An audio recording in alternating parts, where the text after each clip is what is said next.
up, Woodward. We are starting off your day with a brand new crew. Meet Broder. I can't control my arms sometimes. My limbs are just kind of flying. Detroit Kool-Aid. Fired up! Y'all got Kool-Aid I'm hot. fired up! But with the Wake Up Woodward crew, he's actually a part of the family. Flannel Sam. Ask me about my wiener. Okay. Along with JB and KG. Wake Up Woodward gets you all of your Detroit sports talk. Every morning, 8 to 10 a.m. Live on Woodward Sports. A show for Detroit, by Detroit, with people from Detroit. Tell Siri to set an alarm. Because it's time to Wake Up Woodward.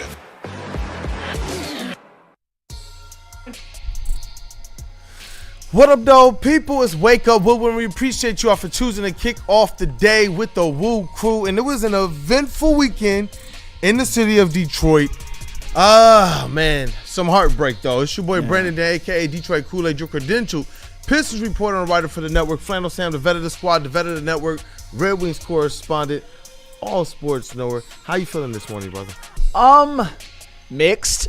Yeah. I would say a little bit of gutted. I would say more bad than good, but that's all right. It was a I'm hanging crazy by weekend. a thread, bro. I'm hanging by just like the slightest bit of like Tiger's energy right now, man. Because what a gut punch over the weekend.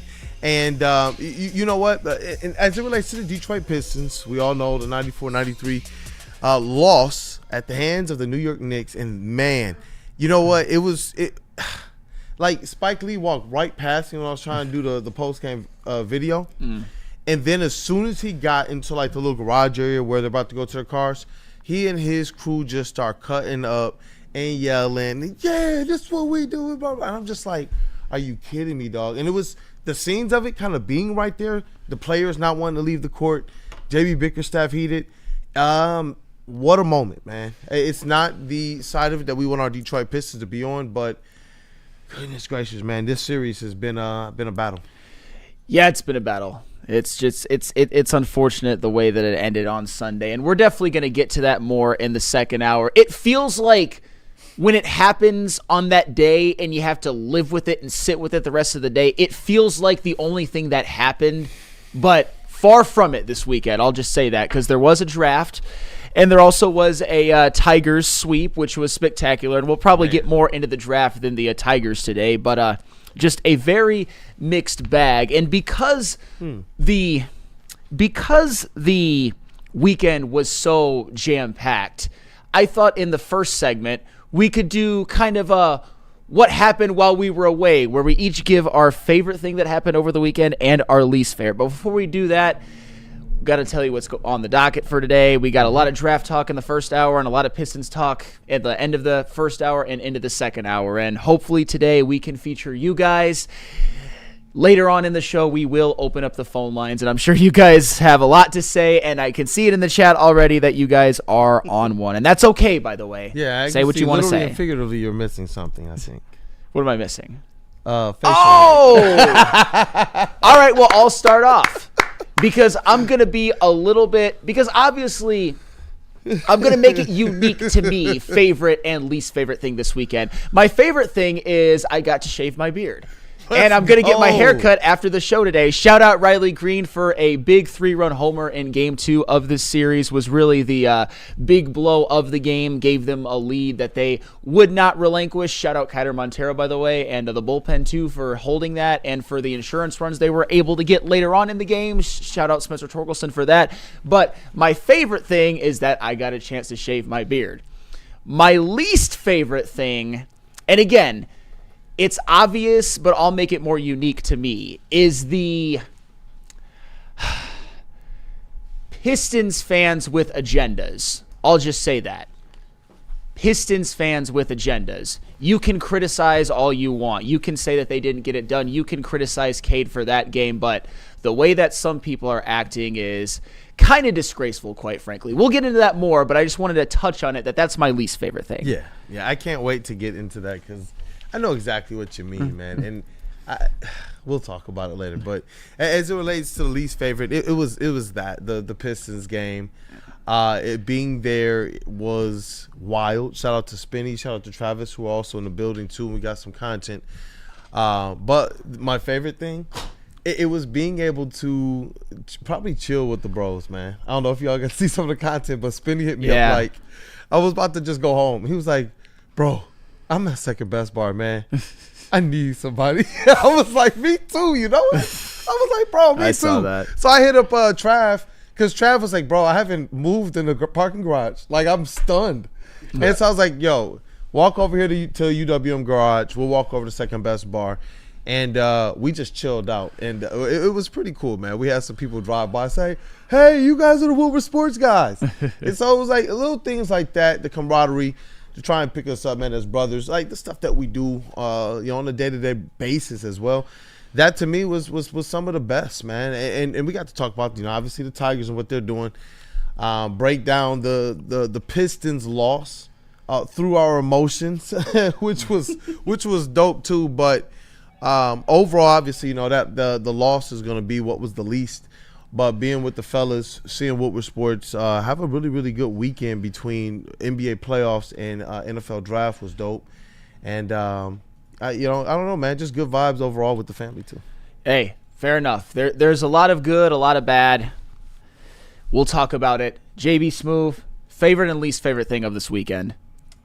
Oh, man, I think my favorite thing over the weekend, I got to chill with the KG and Pete at our gaming expo on Sunday. That was pretty cool. So we got to walk around and see some of the old school classic games that are out there that have been in our past that we enjoyed over a while. Got to buy some new Funko Pops for myself as well too, and found a game that I've been looking for a long time, Midnight Club Dub Edition. So I got that back in my possession as well too. My least favorite thing about this weekend is the terrible call at LCA. I'm sorry, but I'm still upset about it. I know a lot of us in the chat are still upset about it, and it does nothing now anymore that even the NBA has come out and said, you know what? Yeah, we were wrong, but we're not gonna fix it. So just shit on us once again. That's always tough, especially when, and trust me, we'll get into more detail when there's really, it happened at the end of the game. Tim Hardaway Jr. should have had 3 free throws with a chance to win, and for his career, that's not conjecture. Yeah, that right. Is by the referee's pool report. They admitted they missed it. Like, because I'm not somebody to just say stuff like that flippantly, but this one, it actually, and we'll talk about it more. But Tim Hardaway Jr., just for the record, is only a 68% free throw shooter in his playoff career, but all you need are 2/3. I would bet probably my left leg that Tim Hardaway Jr. would have at least made 1 of 3 and gotten him to overtime. That result would have actually been disappointing. But the point is that there should have been a chance. KG, favorite and least favorite thing of this weekend? Favorite thing got to be the Tigers, man. They get the sweep against the Baltimore Orioles, who are still a very good team, although their pitching, hasn't been the greatest to start the year. But they allowed 5 runs this whole series, and they're 13-3,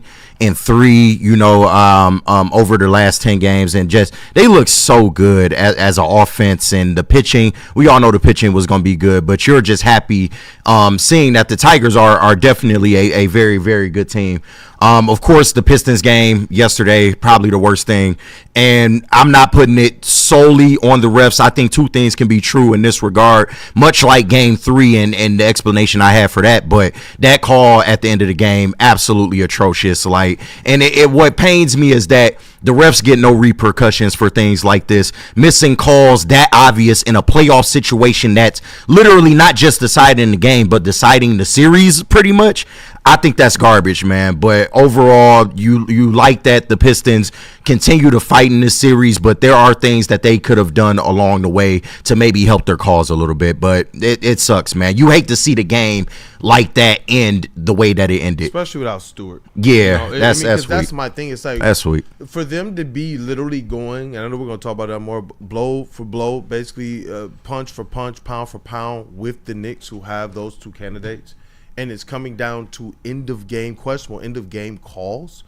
That's where it's just like, well, I don't know. We'll talk about it. We'll talk about it because there's a lot of nuance to this stuff that I think people just let fly out of the window when they are discussing what this Pistons team is currently and what they have done. But and that's why like I point to the Pistons fans with agendas. I'll just say that they are all too happy to push. I will just say that I see some people's when they're pushing them.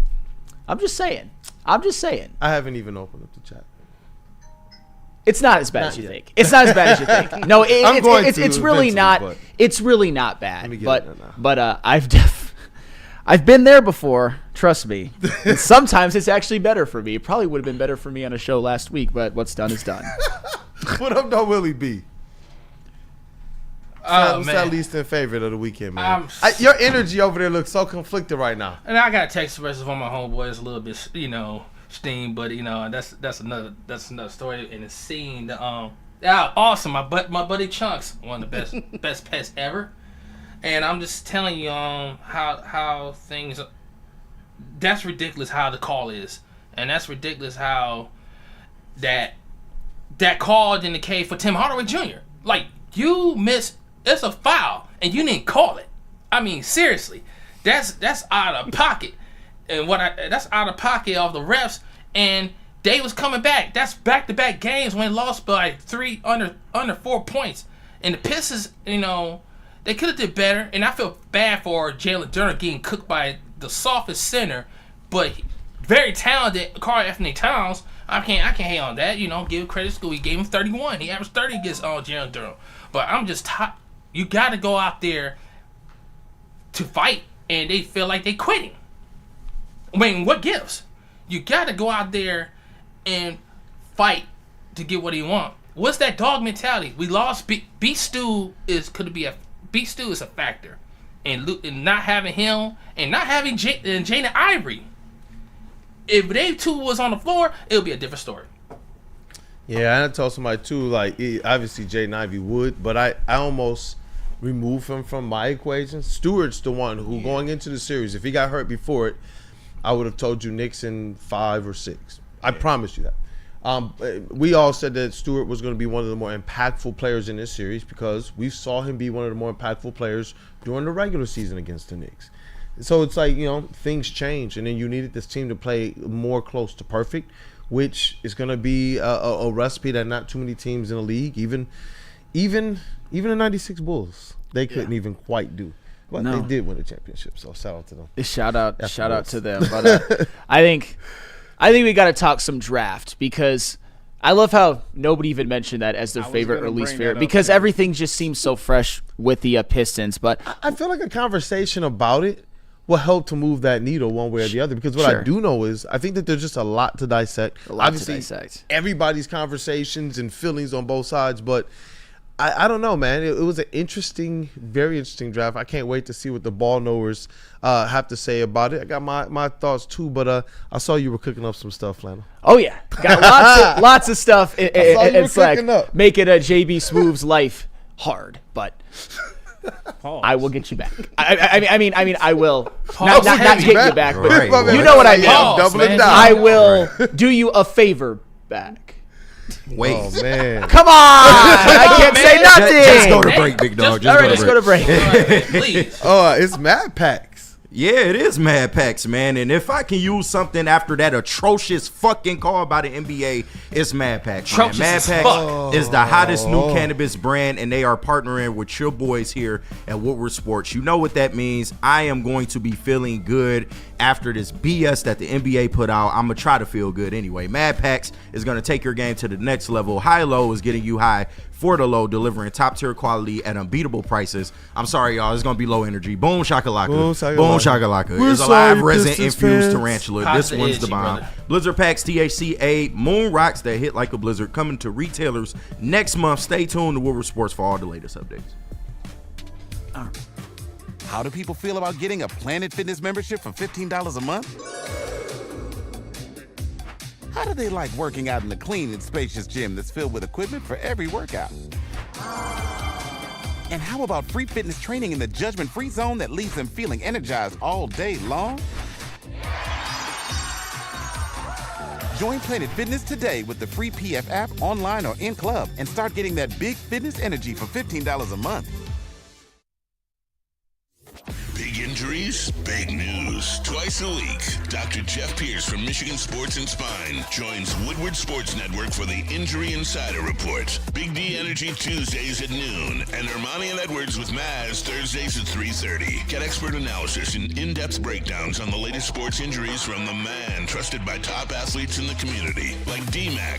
Whether it's the Lions, Pistons, Tigers, or Red Wings, Dr. Pierce talks us through it all. Don't miss the Injury Insider Report with Dr. Jeff Pierce, your go-to source for understanding the impact of injuries on the games and players we love. Only on Woodward Sports Network. Scan the QR code on the screen or go to MichiganSportsandSpine.com to see if Dr. Jeff Pierce can help you.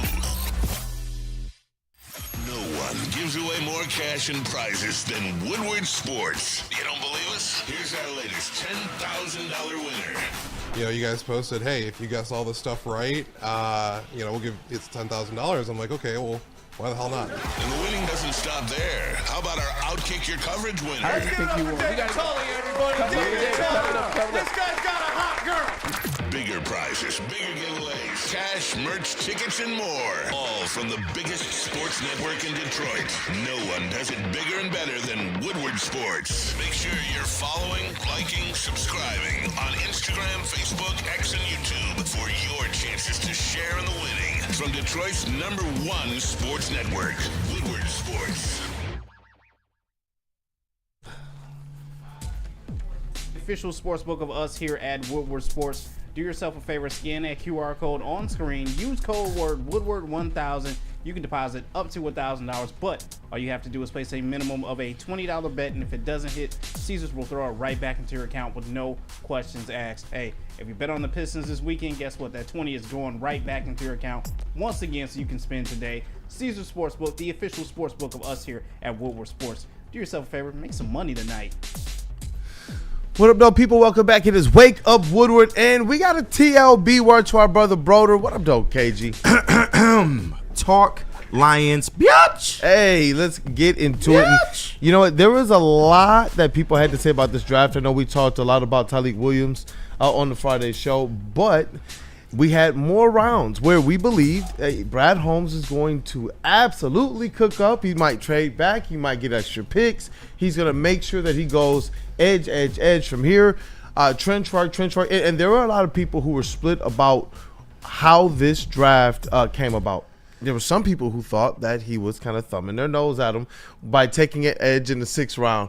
I don't believe that. I believe that Brad Holmes, and we put this on socials, he literally walks to the beat of his own drum. He's not. Come on, Kool-Aid. He's looking at the comments. He's looking at the messages and spiting Lions fans. I mean, you know what? Since you're telling I don't me think that, that's true, KG. by Nah, the way. I know. I'm talking. No, I know. I'm being facetious. Yeah, stop, man. You're Kelvin Shepard. But, like, The people might believe you. Right. I'll say this, and a lot of people are going to hate what I'm about to say, but I don't give a damn.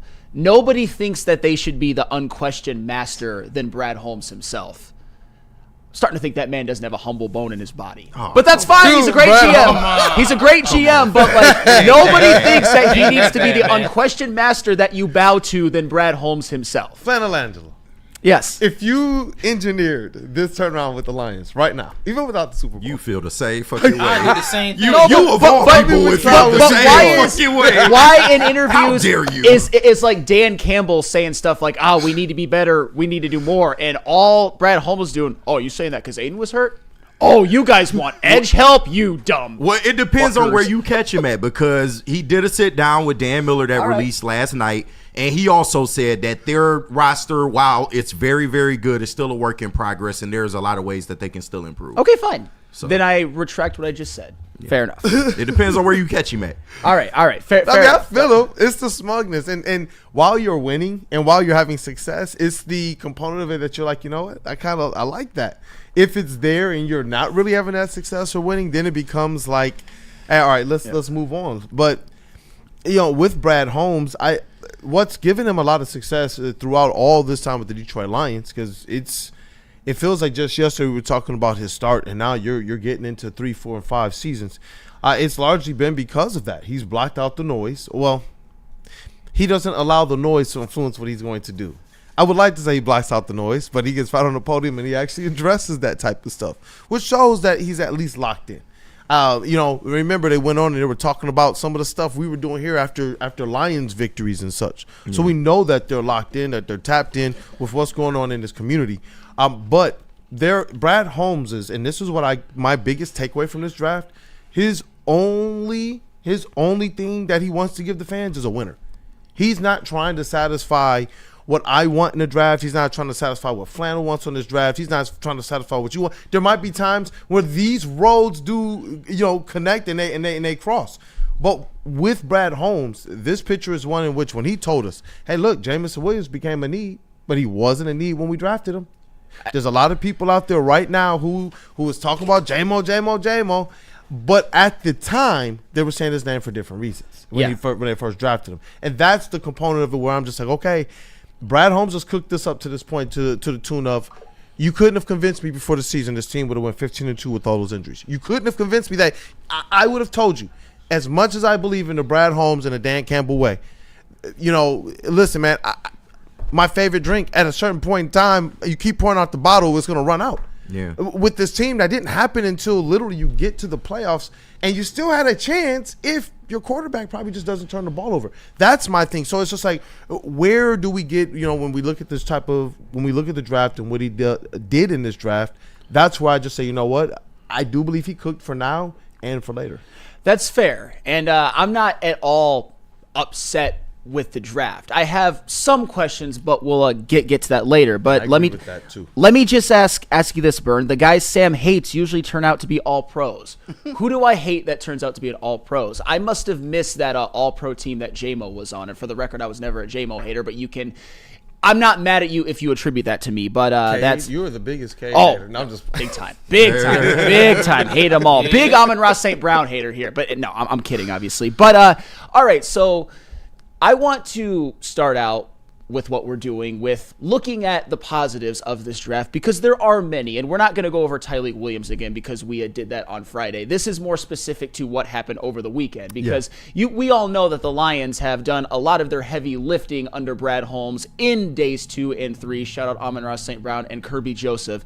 And one thing that I liked about this draft is I would say every player, except for maybe Dominic Lovett, did something pretty special in college that wasn't typical. And JB, you've got that list. Here's some of the accomplishments that some of our newest players had in college, which are special. They're not typical. It's not like every player does this. Tate Ratledge, their 57th pick, probably my favorite of the entire draft. He was a 2-time All-American in college, including last year he was a first-team All-American. And as we all know, he had that ridiculous high RAS score, so he's got the athleticism and production. Wide receiver Isaac Tesla, 19.5 yards per catch in 2024. And granted, it wasn't on a super high volume, but when you combine his height, his speed, his hands, and the fact that he had the flair for the big play, 19.5 yards per catch is certainly not an accident. I know JB Smooth. Yeah. You called for a wide receiver, and I think round 4 of one of your drafts too. And this pick is this one is an interesting one to me, man. It's a very interesting one. I know we can talk about what they gave up to move up, and I don't necessarily agree with that. That's but why people mad. 100%. But I at least have to give you what he did. Guard Miles Frazier kind of looks like maybe the next Mahogany. 0 sacks allowed in 2024 on a lot of pass rush snaps. I will just say that. I think close to 500. Did not allow a single sack. That is elite. Even edge Ahmed Hassanein, who the knock on him and reason why he was in the 6th round, he hasn't been playing football for that long in terms of life, but even he, 22 sacks in the last 2 seasons. And I'll tell you what, not every edge rusher has been doing that. Not even James Pierce has 22 sacks in the last 2 seasons. And I'm not saying he's as good as James Pierce. I'm just saying for perspective, that's a pretty big deal. You can look at a lot of edges in this draft, like Shamar Stewart, for example, and look at their sack production and be like, he didn't really have that in college. Can't say that about Ahmed Hassanein. Safety Dan Jackson, a 56.3 passer rating allowed last year. That's elite. That's not typical. That's not normal. And when he was targeted, allowed 0 touchdowns and 2 interceptions. Dan Jackson is a guy that can lay the wood, but he's also a very good in coverage. His run defense leaves a lot to be desired, but he's a 7th round pick. getting a 7th round pick who did that in college is pretty cool. And then Dominic Lovett. This is a little bit of I made this before the Dominic Lovett pick was made. This is a little bit of a stretch, but 50-plus catches in 3 consecutive seasons. I'm not saying that that's necessarily as special as what all of the others did. Yeah. But, for example, Isaac Tesla didn't do that. No disrespect to him. It's just not everybody has the level of consistency that Dominic Lovett had. Was at least very good and one of Georgia's best pass catchers for the last 2 years and one of Missouri's best pass catchers in 2022. It gives you a sense, really, of what Brad Holmes wants to do here. And with some of the guys that we've got to kind of hear from and see and look at some of the tape, some of these guys got mean streaks and they're just absolutely nasty. And that's what I do like about the DNA. Whether you believe that Brad Holmes went and got your day one starters, or even your long-term starters with some of these draft picks, I don't question the DNA of the players that they chose. But I look at this draft as one, who knows the ceiling of these players? Who knows if this is going to be one in which you knew when you were getting Jahmyr Gibbs, they were telling you day one, hey, this guy's going to be a weapon for us. But with this draft, I almost look at it as, it might not be as sexy as people want. But sometimes you got to go and throw on the sweats to get a little bit of that extra room. I feel like this is almost like one of those drafts where you're putting a few extra notches on the belt so that you can carry the weight that you need into this next season as it relates to depth and versatility and as it relates to players that are going to meet the medal. You got right now, NFC North opponents and other people across the NFL knowing what your reputation is from a physicality and from a mean streak standpoint. And to be able to go and add what I believe is a couple mean guys, I love how the heavyweights love to use the term dirtbags on both sides of the trenches. That, to me, it does make me excited. Was it what I wanted? Y'all know me, I wanted them to go edge. But after that one conversation, that one day where we went through Chase's mock draft, and I thought about Fairley and Sue, I was like, you know what? I actually do appreciate building up that inside, especially which we want that bookend with Hutch. We want that bookend. But if you do build up that inside the right way, especially with Aleem missing some time, I do believe that the Lions are going to put themselves in a better position. That's what influenced my mock draft with Fox Radio. Yeah. And so I don't know, man. I really appreciate this draft from Brad. I think it was more meticulous than anything. It's funny because I actually, when you mentioned Chase, he's probably really happy with this draft because a lot of beef in the first couple this was his philosophy. Picks. And I think Tate Ratledge is 100% capable of being a day one starter. It wouldn't shock me at all if he ends up being the best guard in this draft, even above guys like Tyler Booker and Gray Zabel and Donovan Jackson. And a lot of that has to do with, I don't know how Tate Ratledge lasted until 57, first of all, but second of all, he's going to a situation to work under Hank Fraley, to play with all of the great players on the Lions offensive line. It's a really good situation for him to walk into. Hank got to be happy. Bro. Hank Fraley and Dan Campbell are going to love Tate Ratledge, and also the fans are he's going to be a fan favorite. There's no question about it, and I think he starts day one. For real, I do. He's going to be between Penei Sewell and Frank Ragnow. It's hard to be bad when you're between those two guys. And I was just going to tip the cap to you because I remember you were saying it. You want them to go edge, but if they go up, anywhere on those, anywhere else in the trenches, offensive line or defensive line, you just said they need to be a day one starter type talent. Yeah, and that's why I like hearing this about Tate Ratledge. And when you look at what he's done, this guy is just mean. I look forward to. I'm so serious. He's just mean, and it's from a. I don't know if the word is effortless type of way that he puts it. It's just what he is. He seems like the player perfect for an offensive line. And I like where you were going with that as it relates to the players he's going to be on the offensive line with. Yeah, he can absolutely compete with Graham Glasgow day one. Don't know for sure whether they'll give it to him because Graham Glasgow is the more experienced guard, and maybe they need to develop, the little things with Tate Ratledge because coming out of college, he's already a damn good talent, but there are some things that he can work on, just some stuff to clean up here and there. But ultimately, I think you're looking at your right guard of the future, and if they believe in Christian Mahogany like I believe they do, then your line is set to go at least until you got to find a replacement for Frank Ragnow and Taylor Decker. But going forward, I think you're setting up pretty damn good. And even if you incur injuries throughout the season, you are well equipped to be able to withstand those injuries across the offensive line. So, no, I absolutely love the Tate Ratledge pick and the Miles Frazier pick. I love both of those picks for the offensive line. Miles Frazier was kind of a sleeper. Really good career year at LSU, man, and I like his work ethic.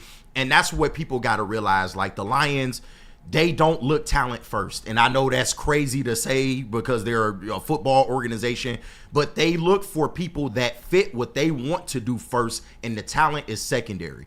And they're not just going out there drafting scrubs too. Like, they are drafting very talented players, but the mindset has to be there. You got to come in and fit this culture. You got to come in and fit what we want to do first and foremost, and everything else will fall in line after. And that's kind of what you saw with this draft. They went out and got guys, and hearing Brad like kind of talk on some of these guys in the Dan Miller interview, I understand it a little bit more. Like, somebody like Tyleik Williams, they had been watching him since 2023. They just, they were waiting for him to see if he was going to come out early. He never did. But this is somebody that they paid attention to, that they identified early as, I really like this guy. He fits what we want to do. And if we can bring him in and mold him into what we want him to be, he's going to be a success. And I have no doubt that he will be. Same with Tate Ratledge. I know the Isaac Tesla pick is kind of the one that really got at fans, because one, you were expecting the edge there, and two, the draft capital that you gave up. We'll get more into that later. But he's not coming in trying to be the first or second wide receiver on this team.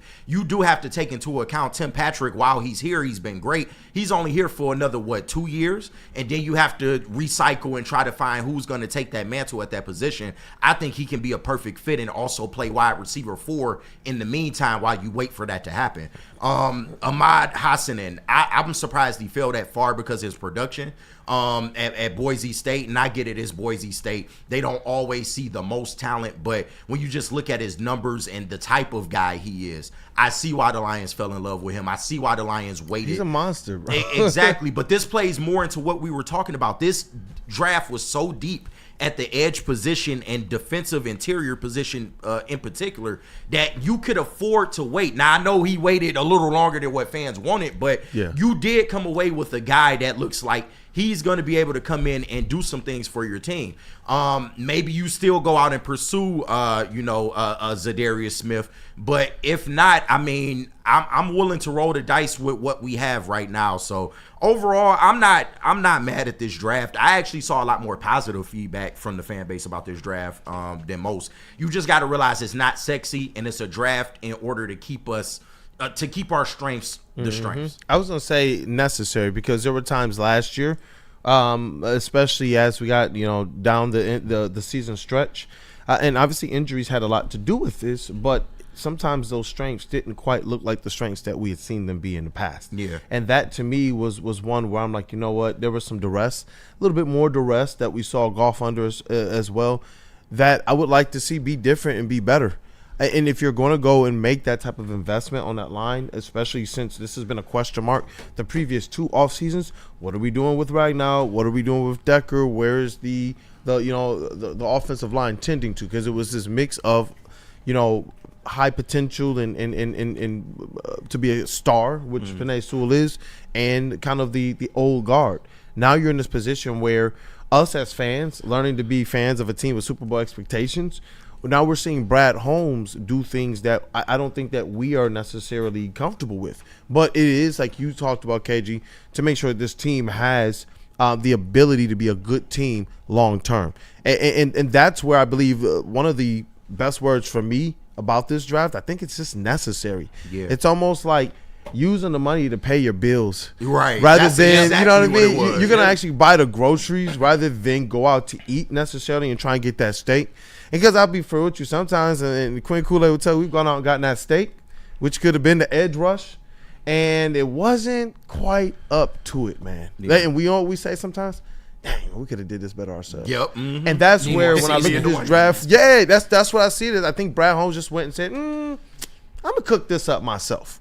And that's what I really believe. You got, like you said, Hank Fraley in new position, Calvin Shepard in new positions, new positional coaches coming in, and a lot of development help. I am comfortable about the competency of that room and their ability to select players that are dogs. They did go and they brought back some of those, your Malcolm Rodriguez, your Derek Barnes. They did bring back some of these people to be able to, I think, for familiarity. And when they were healthy, I liked where things were tending with these guys. So it's a 15-2 team that I believe reloaded with some, as Chase would say, some meat in the middle. Some meat in the middle for sure. And I think another thing that this draft tells you is that Brad Holmes and the organization as a whole feels comfortable at the tackle position for the next couple of years, because we talk about Taylor Decker as somebody who you might see a little bit of a decline. He's had some injuries, even some recent ones, and you could tell sometimes he's not playing at 100%.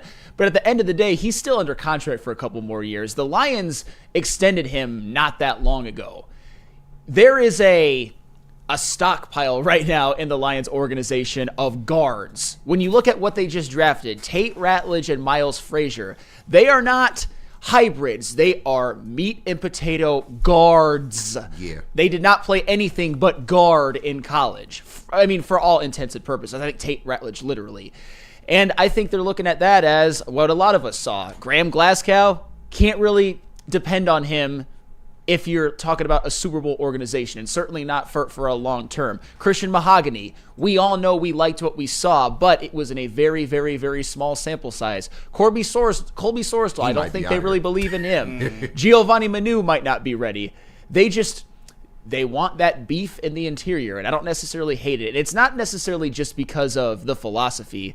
Those are players that, in my opinion, you got steals on both of them. And I don't even care about trading up for Tate Ratledge. I think that's worth it. And Miles Frazier could have easily been a 4th-round pick. So in terms of addressing the interior of the offensive line, I think it's something that's going to be a strength for years to come, because I do think 2 out of the 3, whether it's Mahogany, who you've kind of already seen, Ratledge, who I think is a great prospect, and Miles Frazier, I think 2 out of the 3 will be really, really good at minimum. I do have a question for you that I want to ask, but I want to ask it on the other side of the break. Okay. I definitely. I have one as it relates to the draft and how the board fell. So, like, JB Smooth, what friends do we got to say what up, though, to? Planet Fitness. Hey, Planet Fitness, where your fitness is essential. No matter where you are, there's a Planet Fitness close by. There are more than 50 in Metro Detroit and thousands more throughout the world. At Planet Fitness, you experience a squeaky clean gym that has tons of equipment, friendly, knowledgeable staff, and a totally judgment-free atmosphere. Did you know that all Planet Fitness memberships include fitness training for no extra cost? Want all the perks? Upgrade to the PF Black Card and enjoy use of amenities such as unlimited use of the Black Card Spa featuring hydro massage chairs, and total body enhancement, and more, along with access to over 2,500 locations worldwide and unlimited guest privileges. For more information or to join today, visit your local Planet Fitness or planetfitness.com. Feldman Chevrolet, Michigan's #1 Chevy dealer, is kicking off the game with the best prices on all cars, trucks, and SUVs, like this 2024 Silverado for just $296 a month, or this 2025 Equinox for as low as $371 a month. Our locations in Novi, Highland, New Hudson, Livonia, and Lansing means we have the perfect Chevy right in your backyard. Get the home team advantage every day at Feldman Chevrolet, Michigan's #1 Chevy dealer. Love Woodward Sports? Love wearing clothes? Then you should be wearing Woodward Sports clothes. Check out our full line of merch at woodwardsports.com. Just click on shop. We have all your favorite designs, like Dan Campbell kneecaps, Woodward golf, and of course, our own logoed out merchandise. Men, women, infants, kids all love Woodward Sports. Impress your friends. Impress your boss. Impress your dog. Buy Woodward Sports merch today.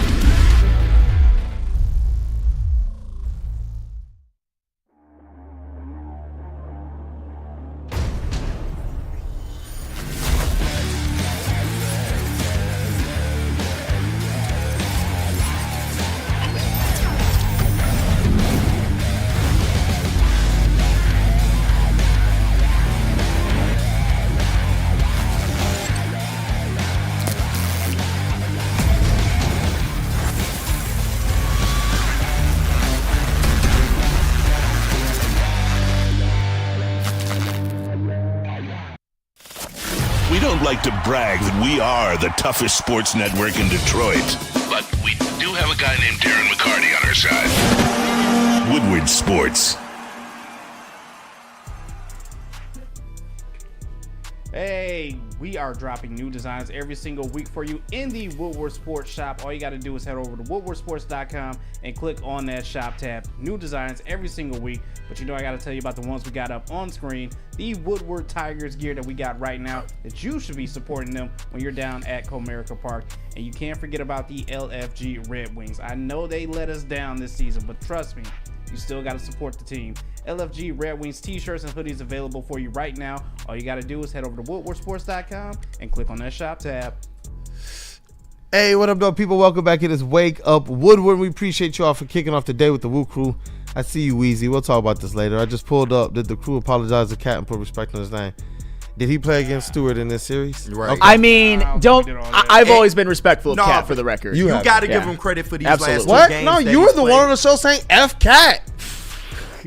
No, and I'm not victory lapping. I'm not victory lapping. I hate what I've seen. But is he playing like a different Karl Anthony Towns that we've been accustomed to in the playoffs? Like, he's raising his game. Like, okay, fine, but there's a lot of fans out there that were literally like, we're going to win because Karl Anthony Towns is a bitch. No other reason. Dead ass. That happened. Yeah. That happened. That was always stupid for the record. But I also do believe that it is easier to play against undersized fours. Absolutely it is. The Pistons have no answer for a Karl Anthony Towns with who they have available right now. But we'll get into that more. When he making the shots that he makes. He saw the advantage. Dude, he saw just going out of bounds, fucking deep ass threes. Like, what you but supposed to do? You know what, man? Look, let's satisfy the like button real quick, then, man. We gotta get the Woosah back with this TLB, and then we gotta get the voice of reason on this draft. And I gotta ask y'all that question too, man. Let's satisfy the like button. I ain't gonna lie, this might be an angry pound session, man. This might be one of them you got to get some frustration off. So listen, we normally into the slow shit, but today, hey, just take them off, man. Hit that like button. This time, man, we gotta go to work soon, man. Get the bullshit, man. I ain't got all day. I ain't got all day. Shit, I ain't got all day. Let's get the olive oil out. I'm sorry, man. Let's get rough with it. It's one of them type of moves. Let's get rough with it. Sometimes you just got to get to it, dog. What's the reason? Get that nut off. Get it or you don't. Wait, what? Get that nut off. Willie Shit. in that move going crazy. Get in. Get your off, man. Get your like off. JV Smooth. Get your nut off. Fuck it. This picture of Will with this dog killed me. That's my dog Chunks, man. Hey, shout out Chunks, man. Shout out, Chunks. Oh, man. Hey. Love. What up, though, JV Smooth? What's the reason? I know we talked about the Tyleik Williams pick, but obviously 2 through 7, it looked like something that you would have did, to be honest with you, man. But how you feeling about this draft? And I'm loving the hat, brother. Oh, I appreciate that for the love. Oh, of the and the hat, shirt. But man, I agree with KG. This isn't the sexiest draft that you would have liked or would have wanted. A lot of these players are probably guys we weren't even looking at times, are pretty much off our list. Except for Spinny. I mean, Spinny called the whole Tyleik Williams and probably Tate Rowage. We know. Which a lot of as well too. Called it. No. A lot of us called that as well too with Tate. But once again, I think this is a draft that you needed to help flourish this team, to move them further a lot. I know a lot of people are upset with the Isaac Tesla pick as well, but hey, it might have been a little too early for me. I probably would have did it in later rounds if that, but you got a Michigan product as well too. Hometown, Hudsonville, shout out once again. He's got some promise, but obviously you probably won't see that in this upcoming season. This will be a draft for them to build and develop a lot of these players on for the future. So this is basically a future draft for us Lions fans right now. Future draft with some talent that could challenge for starting spots this training camp and at least contribute. I expect some big contributions from several of these players this year. For sure. There's going to be people. And I know people are already saying that Tesla, he can't drop any passes. The people are saying that this guy has to be. I even see them disrespectfully bringing up another Lions great that I'm not even going to bring up the name. I'm like, guys, chill. Brian Holmes, he has his vision. But this is where I do have this question. I have this question for you. The players that were available on the board, we know what some of the needs are that we as fans collectively have kind of said is a need. It's getting that book in and getting that edge rusher. Even Brad Holmes went at the trade deadline and tried to address that as well with Zadarius Smith. But with the players some of the players that were available, would they have been day one starters, or would they have been a reach at those positions to expect them to be what we expect out of, say, Tyleik Williams or Rutledge day one? Well, here's the thing, and this is where we have to add this bit of context to it. it's not just that they passed on a few edge rushers. They passed on Mike Green, Donovan Ezeraku, Nick Scorton, Landon Jackson, KG's boy, Princely from Ole Miss, and Jordan Burch. A lot of names you've heard on this. A lot of names. A lot of times. I know there's a lot of slappies that are going to be like, every single one of them is going to be an absolute bust. No. I don't F with that at all. I think somebody like Mike Green is going to be fantastic. Especially with the team Ravens. that he went to. With the Ravens. Yeah, I think that a guy like much. Donovan Ezeraku and I get it, he's going to the Cowboys, but that D-line, you got Parsons on that line, you've got Dante Fowler Jr. I like that pick for them. I just, you know how I feel. I would have went edge earlier, and at the end of the day, there was a lot that he passed up on. And I didn't even mention Josiah Stewart as well. I think a lot of people thought when he traded up, it was going to be for Josiah Stewart and not Isaac Tesla.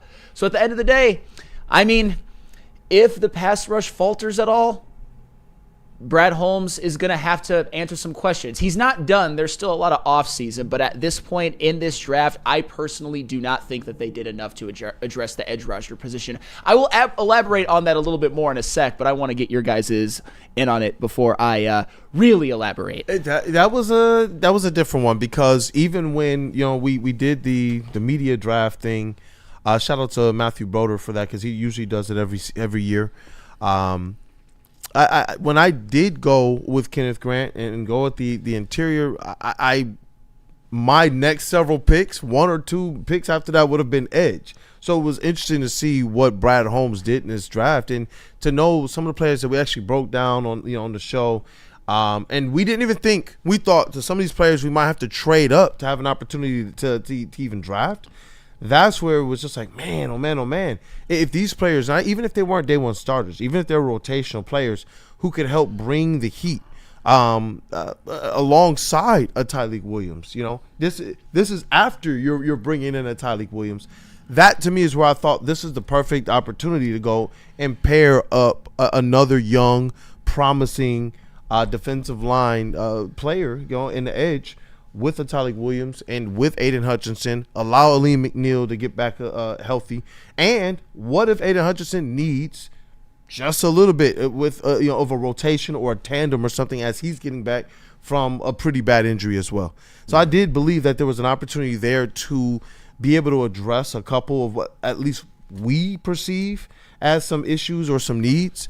But Brad Holmes obviously went with another way. And then it just, man, I know we talked about it, obviously on the first show when we addressed the first round, but seeing even Jihad Campbell go to the Eagles, sometimes it just felt like the rich got richer throughout this draft. But same question to you, KG, man. No, I mean, different teams have different situations, and I think that some fans need to realize the situation that the Lions are in right now. We don't necessarily need somebody that's going to come in here and just be a all-out stud day one. Would you like that? Of course. Every team fucking wants that. But the reality is that's not necessarily what the Lions are going into these drafts for. And I see your faces, Sam. No. Okay, go ahead. We'll get into it. We'll get into it. Let me land. But ultimately, you can make an argument for, in terms of the first round, you can make an argument for, Jihad Campbell and Mike Green. Could they have come in and be day one starters? You can argue that, absolutely. Anybody in the second round, and besides maybe Donovan Ezeraku, there's no guarantee whether they would start or not, because we do have to take into account that they like Marcus Davenport, whether y'all like it or not. They like what he brings to this team. Otherwise, they wouldn't have kept him after this previous injury, knowing that he's an injury-prone player. But they liked enough of what they saw in a Lions uniform to be like, all right, let's sign up for another year of that. And now it's to the point where you don't have Zadarius Smith on the team, so it's a very good possibility that he can be your starting edge going into this next season. And once again, that's something that I tried to warn the fan base about, very early before the draft. Like, prepare yourselves, because if this happens, I don't think it's the worst thing in the world. Is it something that I would want? No. But I don't think it's the worst thing in the world either, especially if you can have the depth behind him. And they did get an edge. Mm-hmm. I mean, y'all can criticize the type of edge that they got. They did go out and get one. Maybe later than some people expected, but we can play the semantics game. Could this guy have started? Could he not? Yeah, you can make that argument with some guys. But overall, I just think the Lions, they are in a position now to where you don't have to have game-breaking, talent added to this team because you already have a core of really damn good players on this team. And I was wondering, too, do you go and get that young edge early with some of the question marks that you do have in the middle of that? To me, going and addressing your interior first and then probably starting to build out that exterior, the outer, the edge. Yeah. That to me shows that Brad, in my opinion, is thinking. Yeah. He is trying to build this thing the right way. He is trying to address this thing the right way. And that's what I saw. Because if you bring in that young edge and that interior implodes due to injuries, and Aleem McNeil is not going to be back until Turkey Day. Right. Then what is that edge going to have? We're going to be saying that they don't have any help from the interior to help them get home. Exactly. So it's like right now, if you can at least stack up Aiden and then some power in that middle, and then you got a still young, promising edge that you brought in later with a lot of high potential. Mm-hmm. That's what you have to. If you're going to draft there and you're going to get an edge rusher, it's got to come with that dog mentality, with that high potential, with that motor, and with the skill set to be able to take the boost that you're going to get. He's probably going to get whoever's on that opposite edge is probably going to get the least amount of attention on that defensive line now. Well, and this is where I'll be honest, because I'll actually be honest about this, unlike some people. What I'm about to paint a picture for right now, of course, has to do with what I think could ultimately hold back the Lions in terms of winning the Super Bowl. However, it also has a little bit of personal agenda in this. JB, I have a couple that I want to throw up in the next couple of minutes, but the first one, if you've got it, the one of percentage of sacks for the team last season. Oh, yep. Percentage of team sacks in 2024. TJ Watt, 28.8%. Nick Bosa, 24.3%. Micah Parsons, 23%. Aiden Hutchinson, 20.3%. Max Crosby, 19.7%. That's just for the first 5 games of the season, right? No, that is not. That is in terms of the whole season. Games played in 2024. TJ Watt, 17. Nick Bosa, 14. Micah Parsons, 13. Aiden Hutchinson, 5. Max Crosby, 12. And that's where, and this is where that hurts. This is where my issue is. And again, this is a little bit of a personal agenda. I remember 2023 where he did not have enough help on the defensive line. I don't think anybody would ever deny that. Where there were some stretches where he wasn't getting the sack production that everybody would like, and it was just open season on Aiden Hutchinson for about a month straight. Neil Rule was saying stuff like he took a month off. Even when the Lions would win, it was just all about, oh my God, Aiden Hutchinson with those useless pressures. Oh my goodness, how come he can't get home? Oh my good, but meanwhile he's being doubled and shipped all a lot, and his bookend edge rusher's last name was Okwara. Throw up the next one, JB, if you would, about his bookend edge help right now as it currently stands. If you got that one, Mr. Smooth. Bookend edge help 2025 as it currently stands. Marcus Davenport, he's missed 40.5% of games in his career, and he's missed 82.4% of the games in his last 2 seasons. Josh Paschal, 5 career sacks in 35 games. Al-Qadim Muhammad, practice squad player for all of 2023 and half of 2024. And Ahmed Hassanin, a 6th-round rookie. And for the record, I'm not saying that Marcus Davenport can't rebound and be healthy and be good. I'm just saying based off of trends, I'm not counting on it. I'm not saying that Josh Paschal can't have a really good contract year, but how can you count on it? I'm not saying that Al-Qadim Muhammad wasn't very, very good and useful when he was there last year, but when you've been a practice squad player for 1.5 of the last couple of years, you just never know if at this point he's a flash in the pan. And 6th-round rookies don't typically contribute much in their rookie years. I understand James Houston and all of that. I get it. That's a good example. And this year there was Dondre Tillman from Denver got 5 sacks, but that's usually pretty rare. And we all know what turned out of James Houston's career. And, of course, we got rid of Zadarius Smith. My thing is, if you have blind devotion and you're okay with this, and you're okay with Aiden Hutchinson carrying a load last year that no other superstar had to carry, I don't want to hear a damn word next year if there's some trouble and Aiden Hutchinson is getting doubled and chipped all the time, and he doesn't give you the sack production that you want. That's right. You guys are okay with this, and I'm not mad at you for being okay with this.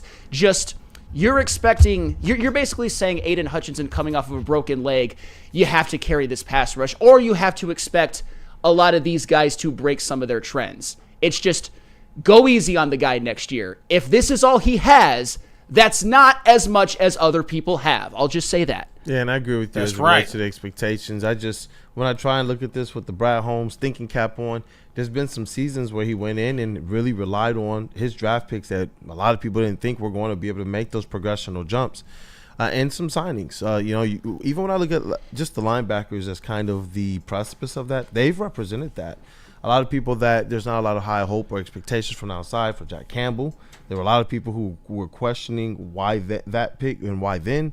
Alex Anzalone, I remember a lot of times early on in the Alex Anzalone experience, there were a lot of people who was wondering why are we not going and getting one of these mean, nasty sideline to sideline, this, that, and the other coverage, and people wanted that type of linebacker.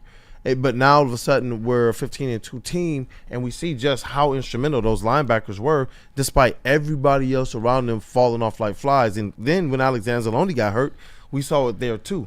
But they got to that point though because Brad made those same, I don't know if it's gambles or if it's beliefs in his guys. We're talking about a lot of homegrown guys, whether they're high draft picks or low draft picks. Yeah. Some of them that's blossomed right away, some that blossomed later.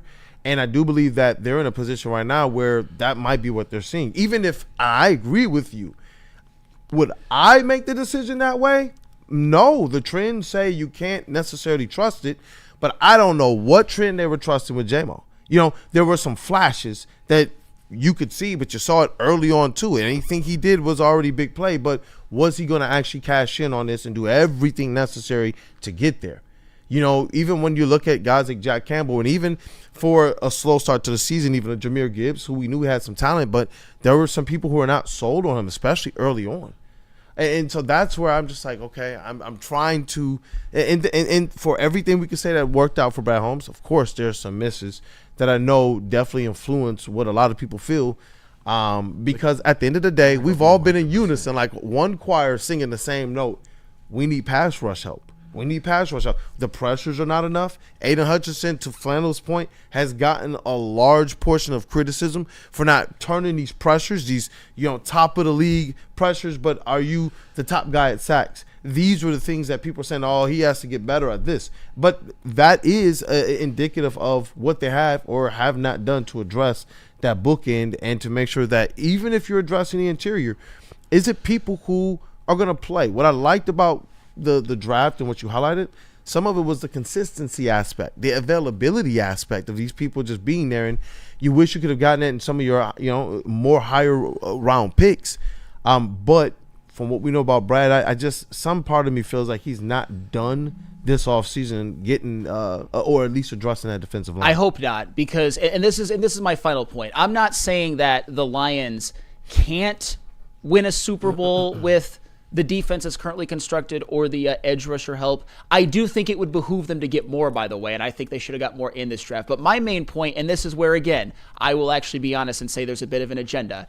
If this is all you got in terms of help, if it's Pascal, a 6th-round pick, Hassanin, Davenport, Muhammad, it's not 20 sacks or we riot for Hutch. And if you do that, F you. Shout out top of the game. Goddamn right. She says, we were already a winning team that just needed a few more pieces. You don't fix what's not broken. And that's what I'm like. For me, I'm like, oh, goodness gracious. We're not picking at the top of the draft. We're not picking the guys who are going to be the pillars and the building blocks for years to come. We got those guys already. Some of them just got paid. One of them just got the bag. Right. More of them are about to get paid too. And this team is still really freaking good. And I know that day one when we're playing, and we do see Rutledge in there, like, we're gonna be geeked for sure. Like you because and that I do know. And so part of me keeps trying to put myself there and accept what the bigger picture is, even though, trust me, as it relates to the edge and the pass rush, we are on record for years now saying the same thing, let alone this offseason as well, that they got to do something to address the pass rush. And this is not pushback against Sam, because I agree with a lot of the things that he's saying, but we do have to take small bits of context within that. Hutch was off to a pace last year that was like unheard of. Historic.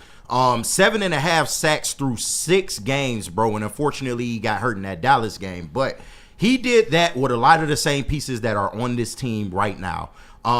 When we talked about Hutch and, you know, with some people, we were like, Hutch is really damn good, but can we get more? Can we get that next step from him?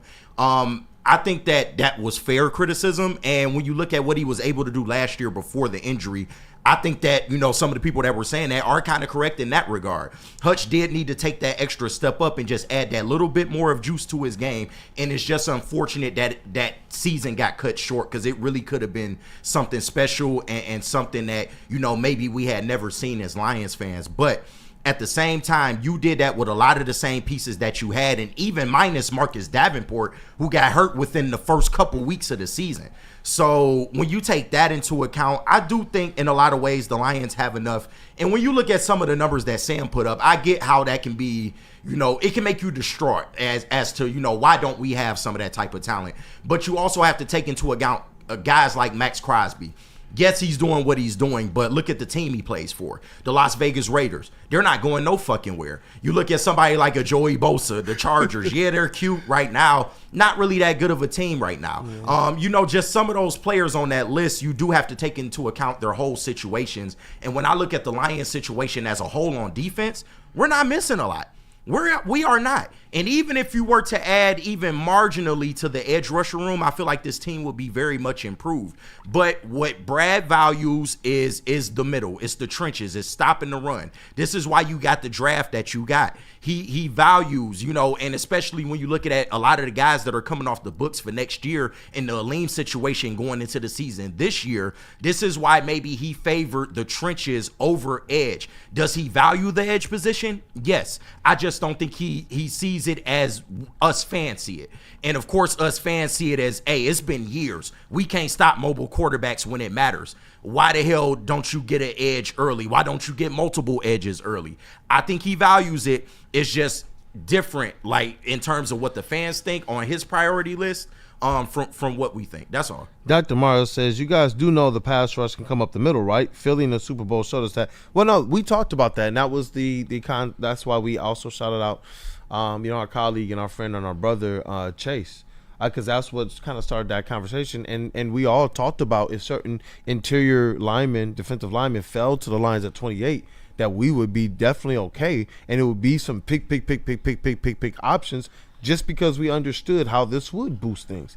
But we also have sat here now for 2 years, and we've seen how a lack of that pass rush help from the edge has affected this team in multiple ways, especially not having the versatility and the speed to be able to get after some of the quarterbacks. But let's not even talk about the running quarterbacks. Let's just talk about the ones that understand how to navigate the pocket well and just buy a little bit more time. And we're in a division full of those freaking quarterbacks, personally. And so that's why I'm like, you know what? To be able to keep your edge, you want to be able to understand that. And then at the other aspect of it with Kenneth Matthews, can we beat the top teams? He says no. That's his answer. I do believe that this Detroit Lions team is still really, really good, and a lot. I think that they're supremely underrated. Zadarius Smith came here with the defensive line very hobbled and put up some decent stats. Imagine this team if Aiden Hutchinson is back and the defensive interior is stacked. That, to me, poses a much better defensive line and pass rush than what we had after Aiden Hutchinson got injured last year. But we still saw them be able to go out there and manufacture things. So you add to this interior, you got Aiden Hutchinson back.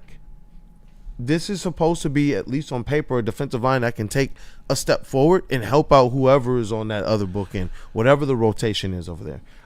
Me personally, I want them to go and address that edge, though. I want them to go and find that bookend. And we know that they flirted with it. From knocking on the door of the top guys that would form your historic bookends to you know, the guys that we know they've interviewed over a couple years now through the draft process. So this one is interesting because I do believe the historic pace that Hutch was at, this guy looked like he was unblockable, and they were trying to block him. Yeah. Oh yeah, no. Having Aiden Hutchinson back will be huge. This isn't going to be a bad defensive line by any mean, in my opinion. And certainly you can defend the Tyleik Williams pick. You can argue that he was the best defensive lineman on the board, although not my first choice. But we've been over that. He'll be fine. Yeah. It might be more of a big need or a bigger need because of Ali McNeil being out. My thing is, and this is where maybe I have to get out of this mindset. Got a lot of Aiden Hutchinson scar tissue. I'll just say that. And a lot of people who were clamoring for Garrett, clamoring for Trey Hendrickson, clamoring for a big move, and then saying, oh, at least we have Z. Now Z's gone. Oh, we're going to address it early in the draft. Oh, it sucks. It's like now everybody is all of a sudden perfectly fine with them addressing it with a 6th-round pick and not having Z back yet. What other choice do we have? Oh, no, Keeping Zadarius Smith and maybe drafting one of those seven edges that I said. No choice at all. I'm saying from a fan aspect. I'm the scared kid. I wanted edge. I'm the scared kid, though, who, Papa Holmes is like, I'm up in my treehouse. He's like, no, jump into my arms. I'm like, I'm going to do this. But trust me, this is not what I want to do. I still want that option. I do. But when your GM continues to do everything different than what I'm suggesting and what we're suggesting, and this team continues to reach new heights, is where it goes, okay, I'll come on here and tell you guys what I'm feeling, but I'll also let you guys know, but Brian Holmes is over there just doing stuff that I don't even know what he's doing. I'm like, bro, it's not even the ingredients to get to 15-2. And then you get to 15-2. Exactly. It's just like, I don't know. If he viewed it as a dire need, once again, I'll point back to 2023. He's not blind. He sees what the fuck we see.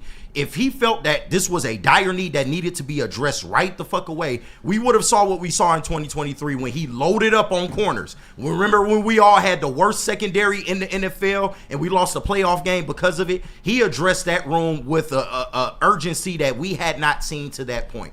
So I don't feel that he feels the edge position is in that dire of a need. Otherwise, we would have saw differently. He did go out and get somebody. It's not like he didn't. If he hadn't gotten anybody, then I would be on my soapbox. But he did go out and get somebody that did produce in college.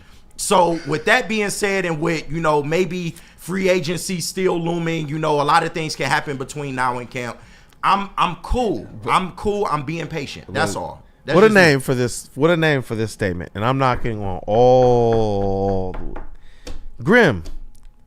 He says if Hutch goes down, we're cooked. Well, that's true. It's always going to be for that. I'll at least say that it's always going to be true, unless if you really take a swing. Which obviously, when it comes to Myles Garrett, the Browns paid him $40 million a year. But let me just answer this one more time, and I'm trying not to get too petty. But Cody Ingle. Here we go. Probably the biggest Brad bot in all the chats. I'll just say that. Most of the people pissed about Z getting cut didn't know who Z was until we got him after Hutch got hurt. Cody, don't insult our intelligence. Zadarius Smith was a multiple double-digit. About him before we traded for him. Zadarius Smith was a multiple double-digit sack guy. He did it for the Packers. He did it for the Vikings. He was always like he's in the NFC North. And like consecutive seasons, he was a phenomenal bookend to Danielle Hunter in Minnesota. Was a great bookend to Myles Garrett during his time there. Remember when it was Preston and Zadarius for a Green Bay? My thing is like, why are you switching up and all of a sudden acting like Zadarius Smith is expendable? Let me ask you that question. No, we were all looking forward to. He's being a dick sucker. We were all, when that trade went down, wasn't that one of the names you talked about before we even traded for him? I feel like Zadarius Smith was one of those trade, like, look, I think we went for like budget or if we strike out on the big name guys. And one of the things that we all said in unison was, hey, you got him under control for multiple years. Right. So you get to see Hutch finally with some type of decent bookend help, which he really hasn't had consistently since James Houston, and rookie season. I think that was the plan until Brad Holmes got the contract and actually saw how it was structured. Like, and you can say like, yeah, it was only, $6 million here, and he would have had to pay some money next year. But in terms of signing our own people, you just saw Kirby Joseph get a big deal. We want to see a lot more players on this Lions team get big deals. You need as much money as you can possibly get. And when you got $16 million tied up in a guy for 2 years, 1 year in which he's not even going to be on the team, then I can't argue with that. I want him back too. I understand. Pardon me, it's like for a Super Bowl window. I'll tell you what. You know how I feel. No, yeah, for sure. Derek Barnes. And that's not a Derek wrong, Barnes. That's not a wrong. Bye. Yeah. Keeps Darius Smith. Derek Barnes. Bye. Sorry, and I know a lot of people Shout out friend of the want to network, treat him Derek like Barnes. he's Dick Butkus all of a sudden, but like, come But on. Kelvin Shepard is your new defensive coordinator, and that's somebody that he built from the ground up. Fair. So Of course, you wouldn't know that. KG, why Yeah, you I'm talking just saying. yourself in You've third built from the person? ground Why you doing that? What up, voice of reason? I was just saying, KG, why you talking to yourself in the third person? Yeah. I don't know, man. I be tripping You sometimes. right Maybe there. it's the You man right pack. there, man. Obviously, like, once again, Brad cares less about what we think he should have got in the draft, but you can tell that they are looking at the tape, and that's what makes everything most important for them is the tape on all these players. He sees something special in every single one of these guys. I agree with you. If Hutch goes down, we are screwed, but somehow, some way, they are going to coach up these guys to where they need to be to play at that next level, to where we want to see them play. You know what it does, at least to me, and I'm hoping, we got a draft next year, and I'm hoping that it doesn't cost us in between now and then, that it feels like it's beyond time, based on the way they do things, based on his philosophy, to get that depth in that rotation there on those edges. Because it can't just be that. If we lose Hutch, then all the pass rush is effectively from the edges cooked. You would like to know that you have something there, even if it's like a young dog who might not be ready to start day one, but you can coach up, and I know that's what the hope is, at least this year with the 6th round pick of Muhammad, who he seems like he has it up here.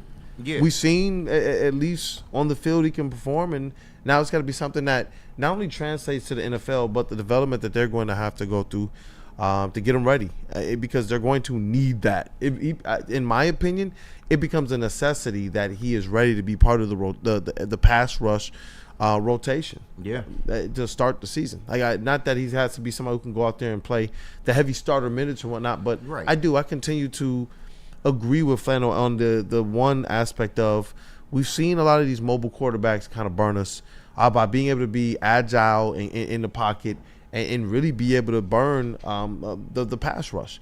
I don't know, man. I keep thinking about, I forget which game it is, but we had a chance to actually get a safety in the Derek Barnes just kind of. Oh, that was the Cowboys last year. Right. Yeah, it's like that type of But stuff, that was man. just a missed play. Like, he was in the right position, but the play was missed. That's what I'm saying. And I get that, man. And nobody's saying Ahmad is a perfect player. Like, obviously, he fell to the 6th round. No, I'm there are intrigued by some limitations there. But he's a fit. He fits what they want to do. And that's all you can really ask for, man. Is he going to come in day one? We don't know that. Is he going to come in day one and just shine? Most likely not. But if he can come in and if you can get a little bit more out of Marcus Davenport, you have somebody like that backing him up, we got to see what happens. We got to just see where the chips fall.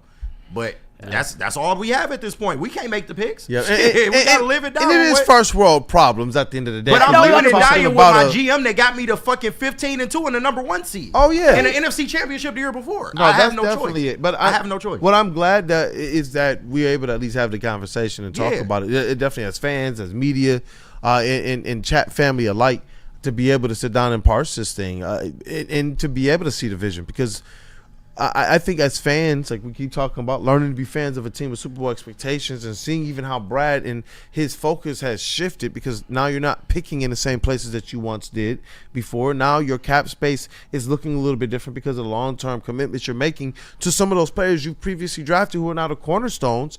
You got to navigate and operate a little bit differently and act like you've already been there. You have to act like you already are that squad, because they are. Otherwise, you're not giving this money to Panay, Amon-Ra, and Jared Goff. You're not going to be teeing up to give some money to Aiden Hutchinson soon. And that to me is the component of it. You won 15 games. You know that if your quarterback probably doesn't turn the ball over 4 times, he helps you be able to elevate above a lot of the issues that we know the Detroit Lions were facing against the Commanders, and gives you a good chance to win that game. It's funny because I know we got to get to the Pistons. There's almost too much that happened on this on this weekend. Just we one not more. even gonna talk Tigers for real. No, unfortunately, we You're don't right. have time. But we'll talk about them a lot this week. I just want to respond to this one thing from a WeezyD313, and I'm not mad. I just want to make a deal. He said blaming the bookend in advance is the weakest shit I've ever seen. Let's shake hands on one thing. What did he say? Blaming the bookend is the weakest in advance is the weakest shit I've ever heard. Let me just ask you this then. Can we at least shake hands then? Have some grace when it comes to Hutch. If you're one of those 20 sacks or we riot people, those two things cannot exist.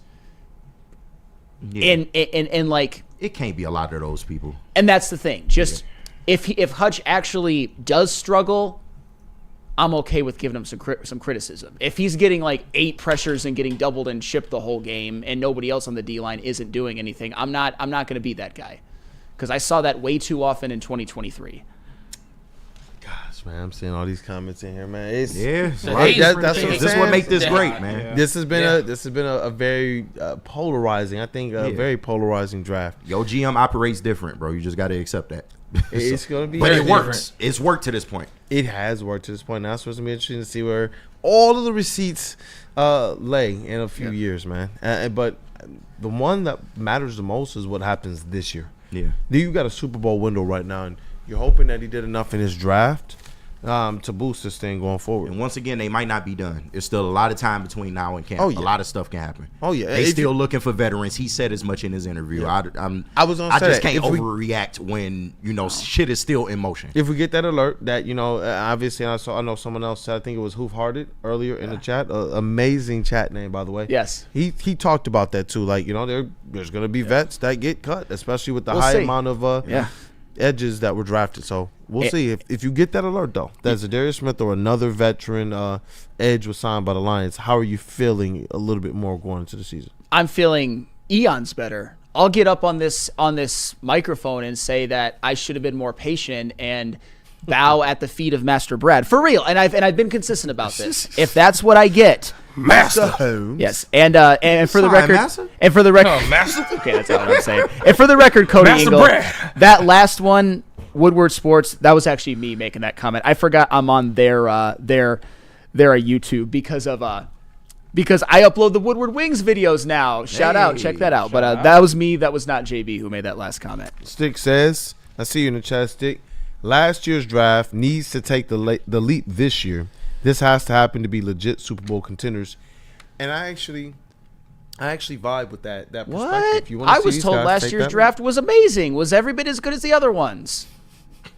I just don't think it was bad. But It was one of the worst in terms of rookie production. In terms of rookie, if you want to talk about a vision, but it was one of the worst in terms of one rookie. spot in which you needed somebody to come in day one, and Terrian did that. Yeah. Was he perfect? No, but he did that. All right. Man, me and Stick don't agree on much, but that was actually a very good comment. For real. We need Rakestraw. We need Rakestraw to be healthy. We need Christian Mahogany to maybe start. We need Terrion Arnold to take a leap. I mean, yeah, he's absolutely right. Absolutely. Are we asking for too much? All right, let's get to the next one. We're going to clip that, send that one to Travis. That'll be on a graphic. But we got to talk about the Detroit Pistons. 94-93 heartbreak. It's not just a loss, it's a heartbreaking loss. Yesterday, fans were stunned. They were mad.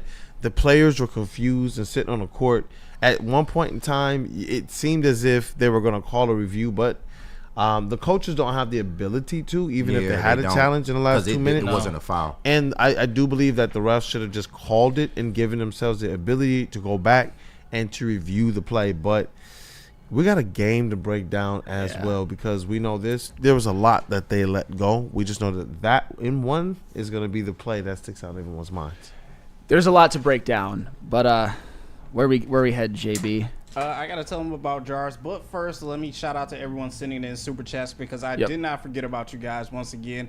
$5 from Burn. He said the Tigers are #1 in the AL and #1 in the entire MLB. Let's go. Tigers for healing Detroit in our time of need. He also sent in another $5 shouting out, I'm glad the refs screwed them. They need to know that they have to play every game like they will never get a call, and everyone will have 5 by half. No way.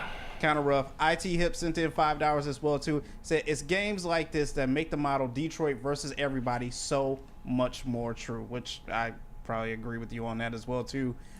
Some more. Ed O'Neill 499. This is my issue with Brad. He is putting faith on Marcus and Pascal, 2 guys who have never played a full season. Also, Tate over glass trash. That's wrong. Hey, That's wrong. I disagree with glass trash. I think that's a little bit harsh, but very much. everything else you said I think was 100% spot on. And I do think Tate will start over Glasgow. I really do. That's my bold prediction.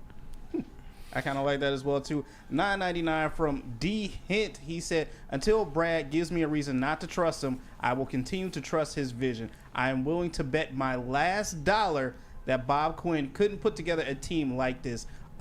Excited for Hassan. All right, fair enough. Shout out to him as well, too. Burn with another $5.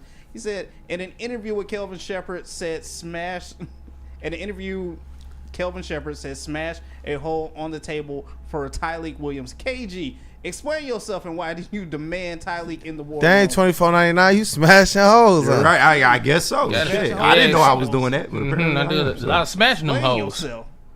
And finally, New Money sent in $4.99. He said, Hutch isn't the only DN without a bookend, Sam. Sam trying to force his armchair GM opinions force. Fact, you not Brad. You the draft board. Okay, all right. Brad, draft board sucks better. Did you read where Aiden know, Hutchinson Brad. had over 20% of the team's sacks but played less than a third of their games last year? No other defensive end in the NFL had to deal with that kind of stuff. The only person that you could argue maybe did was Trey Hendrickson, and that's fair, but TJ Watt didn't, Nick Bosa, Micah Parsons.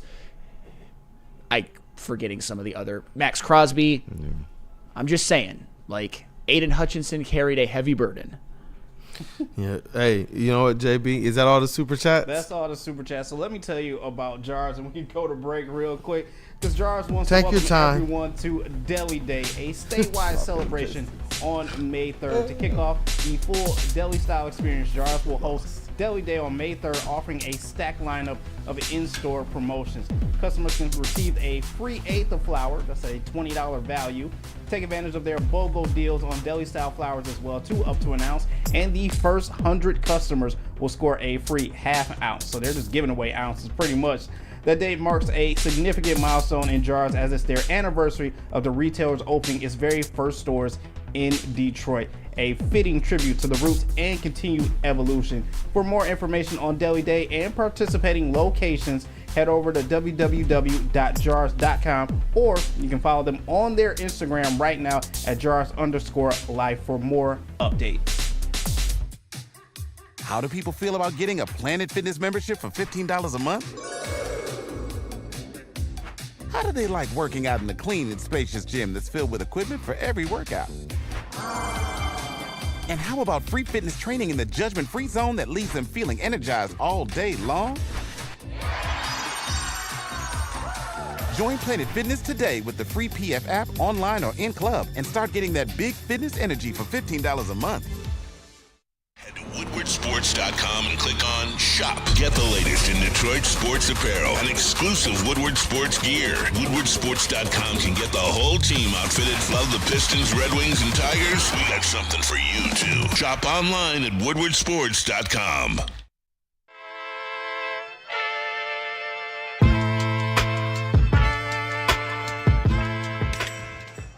Hey, Tony, what's up, bro? Same circus, different clowns. For sure. You want the usual, the big zip? You know me too well. I threw a little something extra in there for your ma. Oh, Hope man. she's doing all right. Ay, guy, sei un santo. You're a saint. All right, buddy, we'll see you next time, okay? Grazie.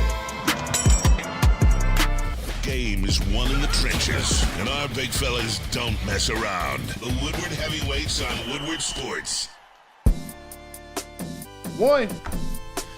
Attention sports fans, don't miss out on expert sports injury insights with Dr. Jeff Pierce of Michigan Sports and Spine. Join Dr. Pierce every Tuesday during Big D Energy, every Thursday on Ermanni and Edwards, where he's offering you top-notch injury advice. You want to trust the guy that D-Mac does, because Dr. Jeff Pierce is here to keep you in the game and performing at your best.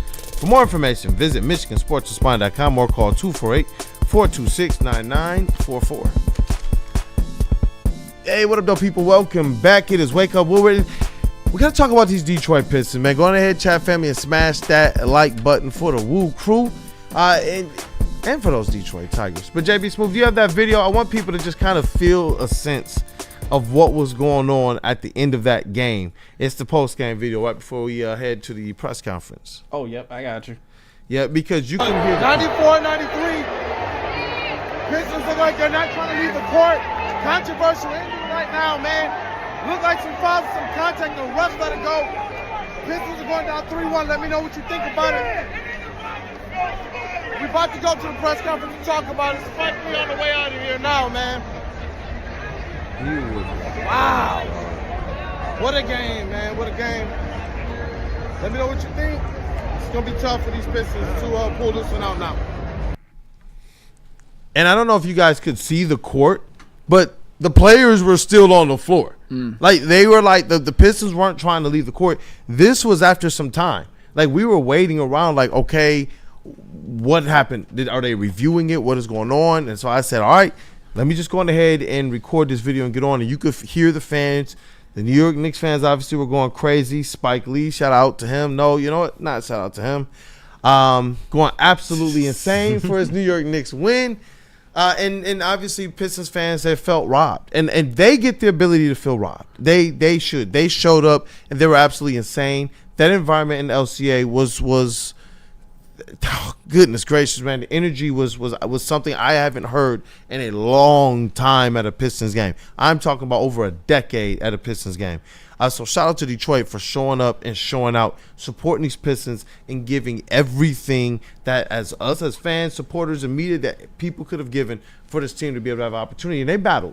Oh, yeah. But there were some things that cost them in this game, including, the referees said they did miss a big call on Tim Hardaway, but there were other things they could have done, even though they're facing an uphill battle, to stave off going down 3-1. There is a lot to talk about with this game.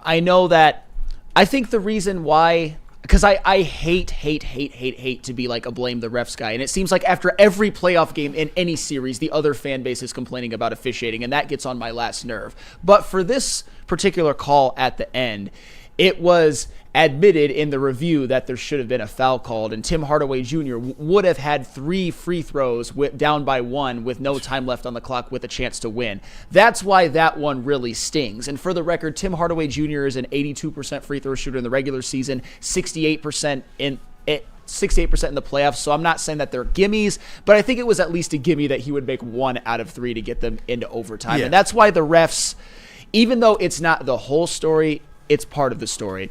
Another thing, though, that I want to do, and I know we'll get to Cade, like I've been doing often during this series, Cat and Brunson, I just got to tip my cap. Yeah. Some of the shots they were hitting, that go-ahead 3 by Karl-Anthony Towns is just insane. And to put this stat out there, did you know that Karl-Anthony Towns and Jalen Brunson shot a combined 9 of 14 from behind the arc? Yes. That is just... Jalen Brunson had 15 points after getting injured. Hold on, and that's where I wanted to be able to highlight some things. And I see L in the chat says they don't get to feel robbed. They played themselves out of it. It is the players' fault and nobody else's. I still love the team and will root for them next game, but stop the cap about the refs now. There we go. And that's where, for me, I'm just like, okay, they have to feel robbed on it. So look, the Detroit Pistons are playing up to a level of competition right now. That's what they're doing, shorthanded. That's the reality of it. And we saw what this series actually came down to when Jalen Brunson was gone and the Knicks had 1 star and the Pistons have 1 star. And what was it? The Pistons were trouncing them at that point in time, and it looked like they were going to run away with it. And when Brunson comes back into that game and you're putting 2 stars out there on the floor who have had their way all series, there's been nothing they've been able to do to stop them. Have they been able to slow them? Yes. And based on what the Knicks have done adjustment-wise, the slowing down that we thought we did of Karl-Anthony Towns had more to do with whatever the Knicks adjustments were or weren't in that one game. And because everything else around it has been Karl-Anthony Towns getting what he wants within the flow of it. It's including that logo 3. I've been talking about how they've been pushing them further up, further away from the 3-point line. He didn't care on that one. He let it fly, and that wound up being the difference with like 31 seconds left in the game. That was the last points of the game, and that wound up being your game winner. There are things, though, within these vacuums from game to game the Pistons could have done to win, but the Knicks exploited their weaknesses, and they did a darn good job at it. Without Stu there, it really presented a lot of issues for them in the paint, and it once again dealt with foul troubles. Tobias Harris, what was it? It wasn't just Jalen Brunson coming back, but Tobias Harris being in foul trouble. Those were. Do you understand how big of a swing that is? Tobias out, Jalen Brunson in. That was huge for them, and that's where I understand people's frustration because they still had it in their hands, and that's where in the maturation of a player like Cade Cunningham, as he continues to now learn throughout these playoffs and then hopefully learn in the offseason from everything that he's going through, that this is a guy who comes back next year and is even better than he was this year. But right now, I do see a team that is battling and fighting shorthanded against a squad that is a lot more stacked and being led by those stars a lot better than a lot of people want to give credit to. This wasn't a situation where the Pistons just cost themselves. Bro, the Knicks are going out there and actually hooping, and their stars are going out there and putting up crazy stat lines, and they're going out there and doing it like they have the experience. I believe the experience in this series has been something that's been largely underestimated. Yes. And even I thought that the basketball of it all could have helped them.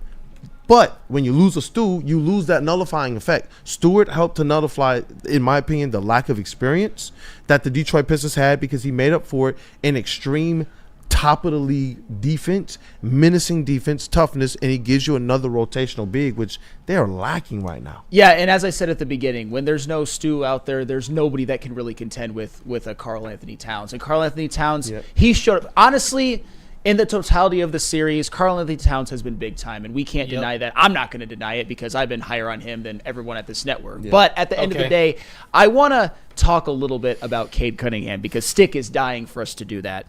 I think there's a very nuanced way you can look at this, and I'm going to do my best job of presenting it, but I don't even have to do it. I wish I would have sent you the screenshot, but you'll just have to take my word for it. There was a post that we put out on social media just where it listed Cade Cunningham's stat line, which shows a lot of good, but some things you could work on, and said, is this been good enough? And there's an account that I actually like. It's called Big Dog Pistons. He's not the biggest Pistons account, but he's got a lot of good stuff to say. He said this statement, which I think is very profound. Good enough to win? No. Good enough for his first playoff series? Hell yes. And that's kind of how I feel. Because you can absolutely look at, in this last game, the third quarter, he was unbelievable. Probably some of the most scintillating Cade we've all ever seen. The fourth quarter wasn't quite that, although it's kind of ridiculous to expect him to replicate that in the fourth quarter, but he could have done more. He could have scored more. He turned the ball over at an inopportune time. He missed a very good look on that jumper, something that he would tell you he has to make. That's not good enough, and I understand that. And I understand that in the series as a whole, his efficiency's down, his turnovers are up, his counting numbers are actually really damn good, and that's all well and good. Cade needs to improve his efficiency. He needs to be better down the stretches in some of those games, but I'm not going to kill him for having some struggles in his first ever playoff series, because you can also look at the fact that he's the first point guard to go 20 and 10 double-doubles in his first four games since Oscar Robertson. Just Cade and Oscar Robertson. And for his first playoff series, I will look at that as good. If he continues to do this in future playoff series as the talent around him gets better and they're still losing and he's still turning the ball over and he's still shooting 25% from three, I'll kill him then. But for right now, I am going to chalk it up to a player in his first ever playoff series is having some struggles, but he's still balling out a good majority of the time. Has he been good enough this series to win? No. Has he been good enough for his first ever playoff series to show that he's not like a playoff choker? Abso-freaking-lutely. If you're calling Cade a playoff choker already, you've just got no perspective. Yeah, and for me, a lot of people, they look at the turnovers and things, and I don't know if we all look at the games different ways. And me, I do try to look at this thing from a macro. The one thing we know is that the Pistons sorely lacked, and this is on full display right now. The New York Knicks are not at a shortage of playmakers, ball handlers. They don't have a shortage of that. The Detroit Pistons absolutely have a shortage of that, and it's on display right now. That's going to put a player who you look at Cade's usage this year. It went from 30% to 33%. Do you understand that since his rookie season, they've been trying to figure out how to get it down from 27%? Mm-hmm. It's now at 33%. And as you look at the percent go up of usage, you know what you see the turnovers do? You start to see the rate of increase start to actually mellow out.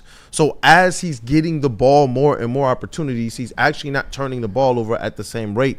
But you see all of his other stuff like assist to turnover percentage through the roof right now. That just is what it is. His assist percent rate per game, it's at a career high right now. Mm-hmm. And his turnover percent rate only went up marginally. So you're seeing, and his player efficiency rating across the board, it's just exploded this season. So this notion of the turnovers being this factor just as it relates to Cade being the thing that's costing the Pistons is so overblown of a narrative, and you can literally trace the turnovers to points or not points directly if that's what the metric you want. But then you also have to make sure you balance this thing on a scale of points responsible for. And I get it. For the player that's supposed to be the star, you want him to go out there and do his thing. But I do assure you this. If Jalen Brunson's out there and he's missing Cat, this thing becomes a much different series. And that's the component that we're looking at right now. We need Cade to be that near perfect star who is hitting the game winners that we even criticized LeBron James early in his career for not hitting. These are the things that we see in these young players' careers, and that's why I like what you said. He can't stay at this place. Mm-hmm. These are shots that you want to see him make, but in his first playoff series, it's one, and these are turnovers you don't want to see him make at end of games, being the guy. But the problem is highlighting is this. The need for a secondary facilitator in that co-star, that running mate that can help to lessen the pressure on what's going on with Cade. When he is getting blitzed, when he is getting double teamed, when he is coming off the pick and roll and getting into the lane and things of that nature, he's going to always have the attention and eyes on him. That's not going to go down. And if they don't find somebody that can aptly step up, and they've tried to, the problem is, okay, do you run him with Schroeder? But Schroeder is supposed to be the reason why Cade can actually sit down and get a rest. Right. And that's the issue that they're facing right now. And I don't believe that you solve the turnover problem by just saying, well, Cade be better. I believe that that this is a more or less of a strategy thing, and where at one point I was stating that the Knicks didn't necessarily have the dogs to make certain pieces, certain chess matches, and they haven't. Cat and Brunson have just turned it up. The Pistons don't have certain pieces to be able to really rectify or remedy what's going on with the turnovers from a strategy standpoint. And that's on what Trajan has to figure out down the road, but what JB Bickerstaff has to figure out right now, or else their season's over. So even if you don't have the dogs, you from a strategy standpoint, JB Bickerstaff, have to do something to manufacture better, more cohesive, and a fluid offense that's not turning the ball over at some of the most inopportune times. And these things are deflating them.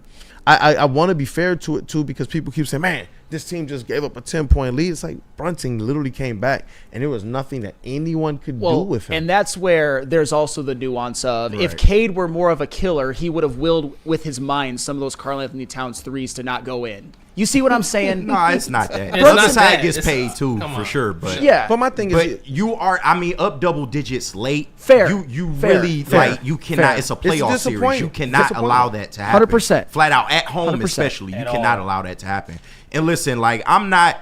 And shout out to Stick, because I feel like we actually got somewhere with our Cade discussion yesterday. And I feel like I actually got his true feelings about how he feels about Cade. And while definitely you can't blame Cade completely. He does deserve some blame, but there's a level I'm willing to go. He deserves some blame, but there's a certain level that I'm willing to go with that blame, because like I was trying to tell Stick yesterday, I think he was averaging 26, 8 and 8. I think it's 25, 8 and 9 at this point. 1.5 steals before that. That doesn't just grow on trees. And then when you look at who's second in points next to Cade as far as the playoff series, you got to go to Dennis Schroeder at 15 points a game. So clearly Cade is missing something. And they're not there. playing a lot together in the same lineup. Exactly. And one thing that I pointed out in yesterday's game, I feel like the Pistons lost this game early yesterday. And that's kind of what's plagued them this whole series. Bad starts in the first half. And when you just look at how their half court set is run, I worry about them because, most of the year they've eaten off of fast break opportunities, and they've used that to set up the half court. But when you get in a playoff series where, you're going to get some high impact, running moments, but overall, this is going to be a slow-paced half-court game, especially going against a team like the Knicks. I just felt like they didn't have a lot of answers offensively early in this ball game. Now, did they catch up as the game went along? Yes, you got a better Beasley as the game went along. You got a better Tobias as the game went along. Schroeder stepped up in a big way.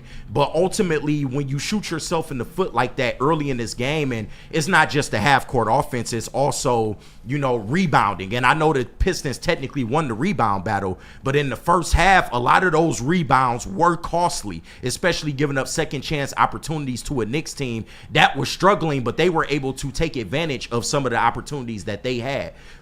Some of this can be, I feel like, pointed at JB Bickerstaff, especially some of the late game play calling, in terms of when you have the lead, what do you do offensively in the half court set? Because it shouldn't just be one-on-one basketball. I feel like, maybe in some ways they could have worked the offense a little bit better in those situations, but I just really worry about this team when it comes to a strictly half-court game, and especially the way they start some of these games off. But that's why I said strategy, and that was why even midway through the season and before, I've stated I really want to see Cade be a point of attack guard. I want to see Cade be a guy who's like, I'm going to get mine.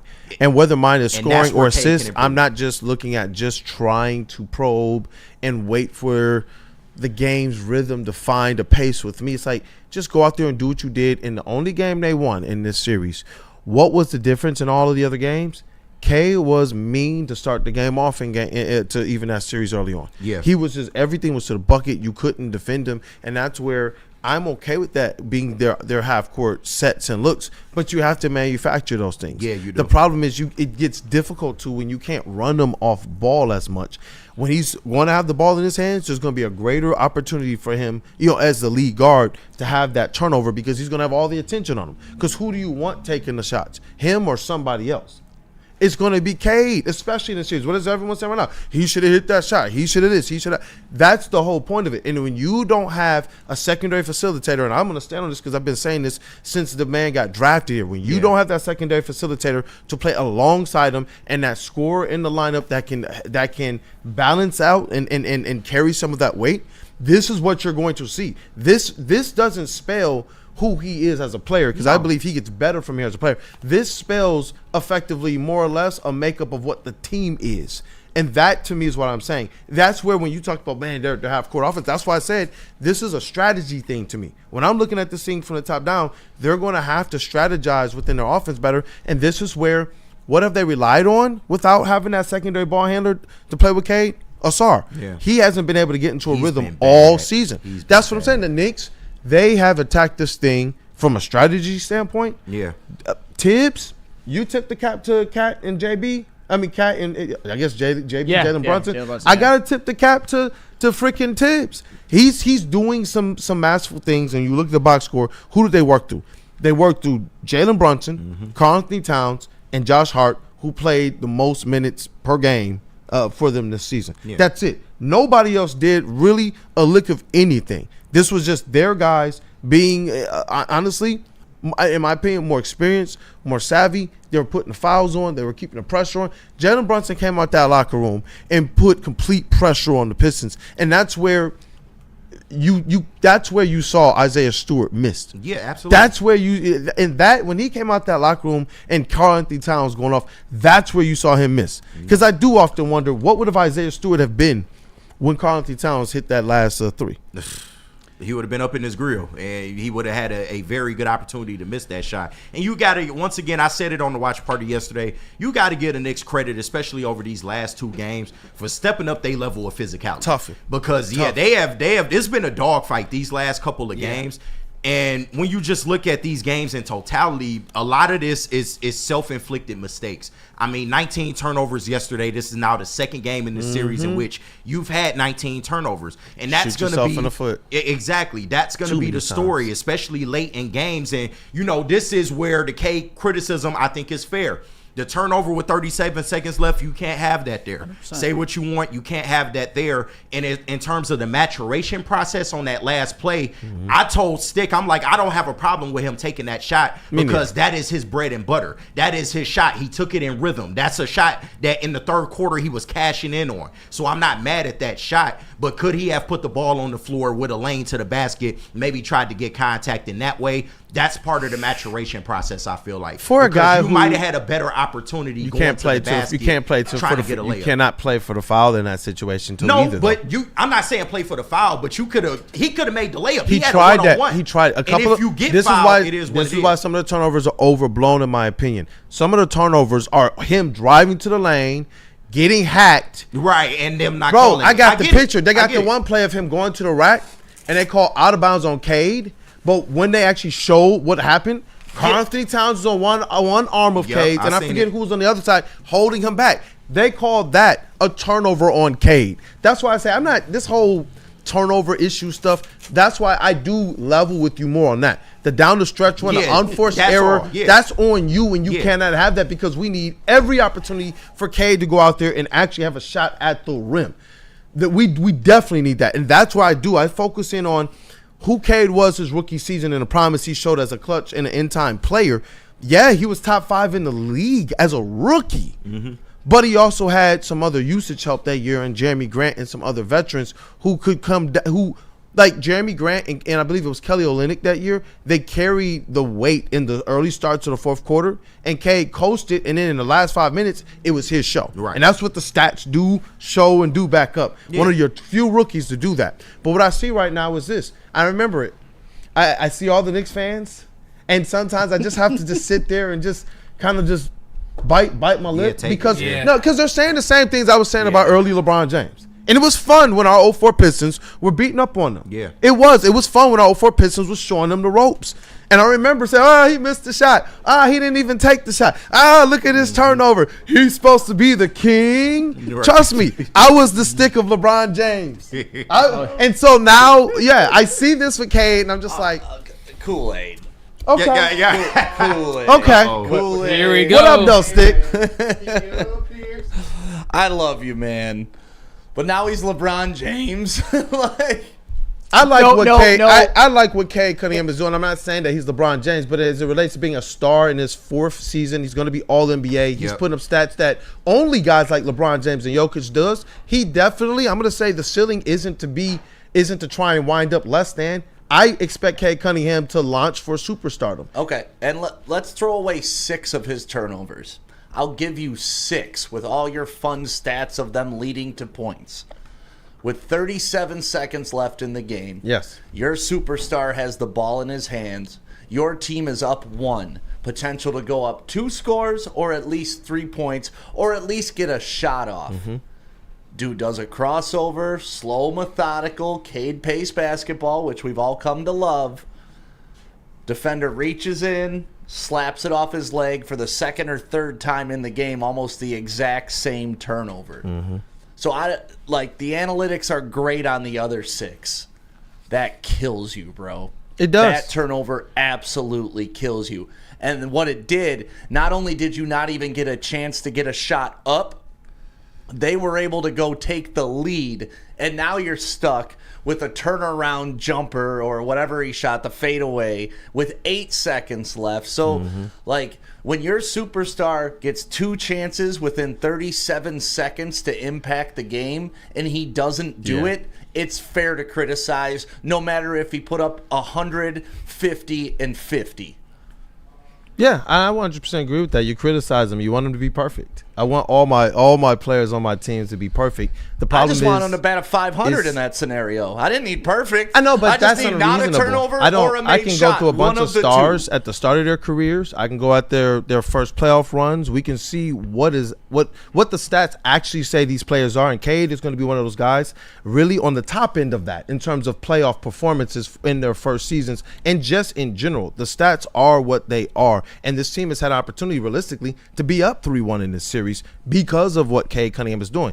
Yes, you can criticize him, but and we all criticize him. Because of what he did. You want Cade Cunningham to be better in those situations.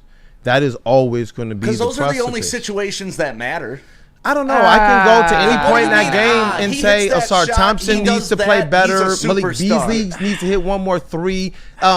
They left Karl Anthony Towns open for the logo three. It doesn't There's matter. a lot of He that had was the ball game winner. in his It hands does twice to seal the game. Yeah, twice. No one's it doesn't arguing matter that. what Karl He has to Anthony be better. Towns did. It doesn't matter what Brunson did. It does, 'cause He they're had the stars. ball. Kool-Aid. You gotta look at him. I don't care what the defense was on the other end, which also he's 1/5 of. Yeah, he needs to be better. But I'll throw it over to you real quick. I When I love the 4 blocks. I love the third quarter. That's what I want. My he thing just is doesn't this. give it consistently. He needs enough. to be better to make a shot, to have a chance to win a game that he's the reason why they were in that position to win. They overcame a lot of obstacles because of him. Yes, and they could have overcome the biggest obstacle even more because of him. For me, it's about the weight that you're putting on, the blame. He had an opportunity to erase. But that comes with the role. He had an opportunity. You can't say I'm the man and then He be had like, an well, opportunity. there's a lot of weight. No. That's a lot of Who weight. said? But no one's saying that. You're kind of just straw manning things. What I'm stating is he needs to be better. But when you look at the aspect of what players have done in this league, stars or not, the percentages are not on any of their sides as it relates to these in-game situations. We talked about this with Kobe early. We talked about this with KD early. We talked about this with that's LeBron fine. early. You can we accept talked it about with this that with all and these hope guys. he becomes and we that. aptly criticize them.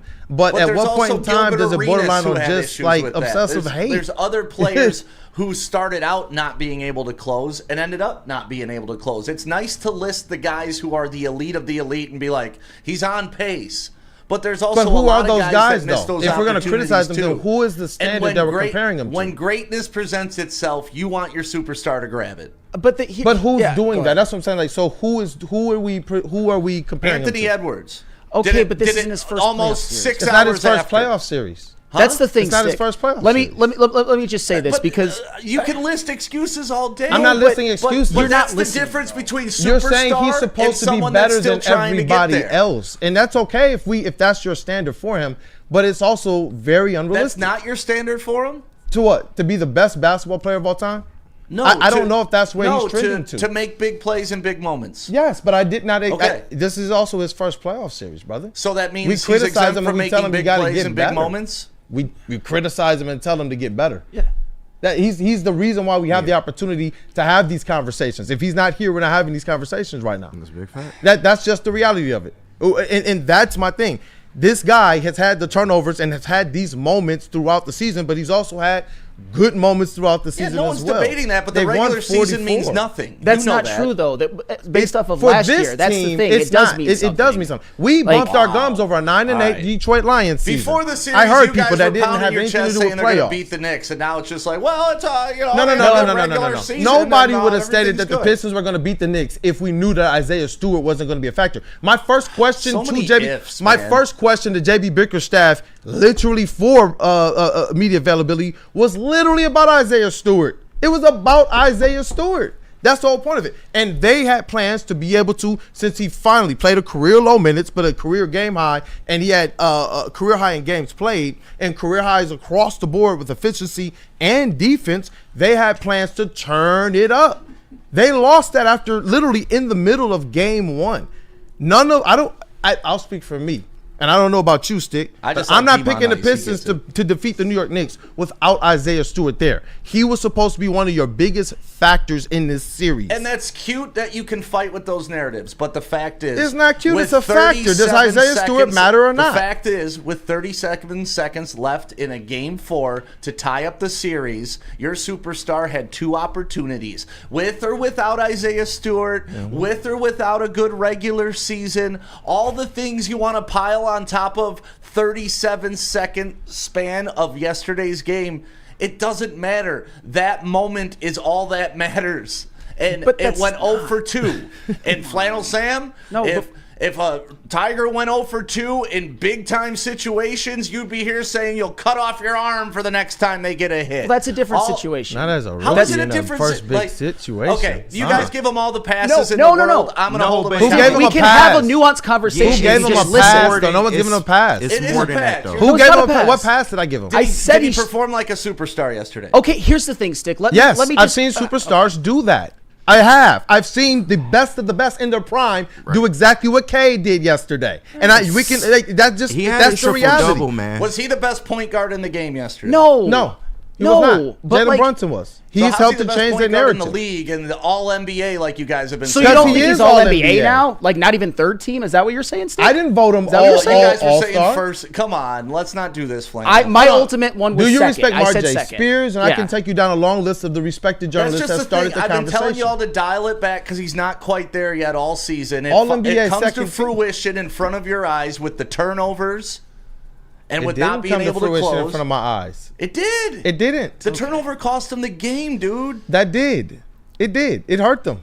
The three leaving Karl Anthony Towns cost them the game. They don't have that did as well. If you don't. The way they started cost the them way the they game started as well. cost them the game. Losing Stu hurts them in this. It is. Jalen Brunson getting hurt was the reason why they even had the opportunity It all to led go up to the 10. moment where Cade had the ball in his hands up one, correct? All right. And he did what we've seen a lot of stars in the beginning of their career, in the prime of their career, So and now in the end of just their career stars, do that's sometimes. what they do. They turn the ball over. No, That's what Stick, stars do. You have no perspective is Some the of them problem. have. What are you talking You're about? asking us to kill and crucify I'm not Cade. saying kill him. I'm just saying walk it back a little, fellas. Walk what back? He's a star, and he's all NBA. Yeah. That's the reality. He No matter struggled. what He you struggled say. down the stretch. I'm He not saying struggled. that he didn't. Like, come on. He's still I'm been just- one of the top Yeah. 2 or 3 players in this series, and only the biggest factor for the Pistons why they could have been up in this series right now and why they have been competitive. Those are facts. No matter any aspect of criticism. Hey, Cade, you should not have the turnover. You shouldn't hit the shots. That's easy to do. Very easy to do. It's not the reason why this team is blown through every expectation that a lot of people set this year, and it has a lot to do with what? They're only all-star and they're only all-NBA representative. That's just a fact. And these last 2 is for games him showed to be- you they're not a complete product. They're All not. I want is for him to be everything you guys told me he was going to be. And I still think this is he the is. town He had an of opportunity because this is the last town night. of He they will is that, but it's crucify part a of the GM maturation for process, team bro. makeup. How many times do we hear people bump their gums about, wow, look at what Trajan Langdon has done to just spark a little bit with this team.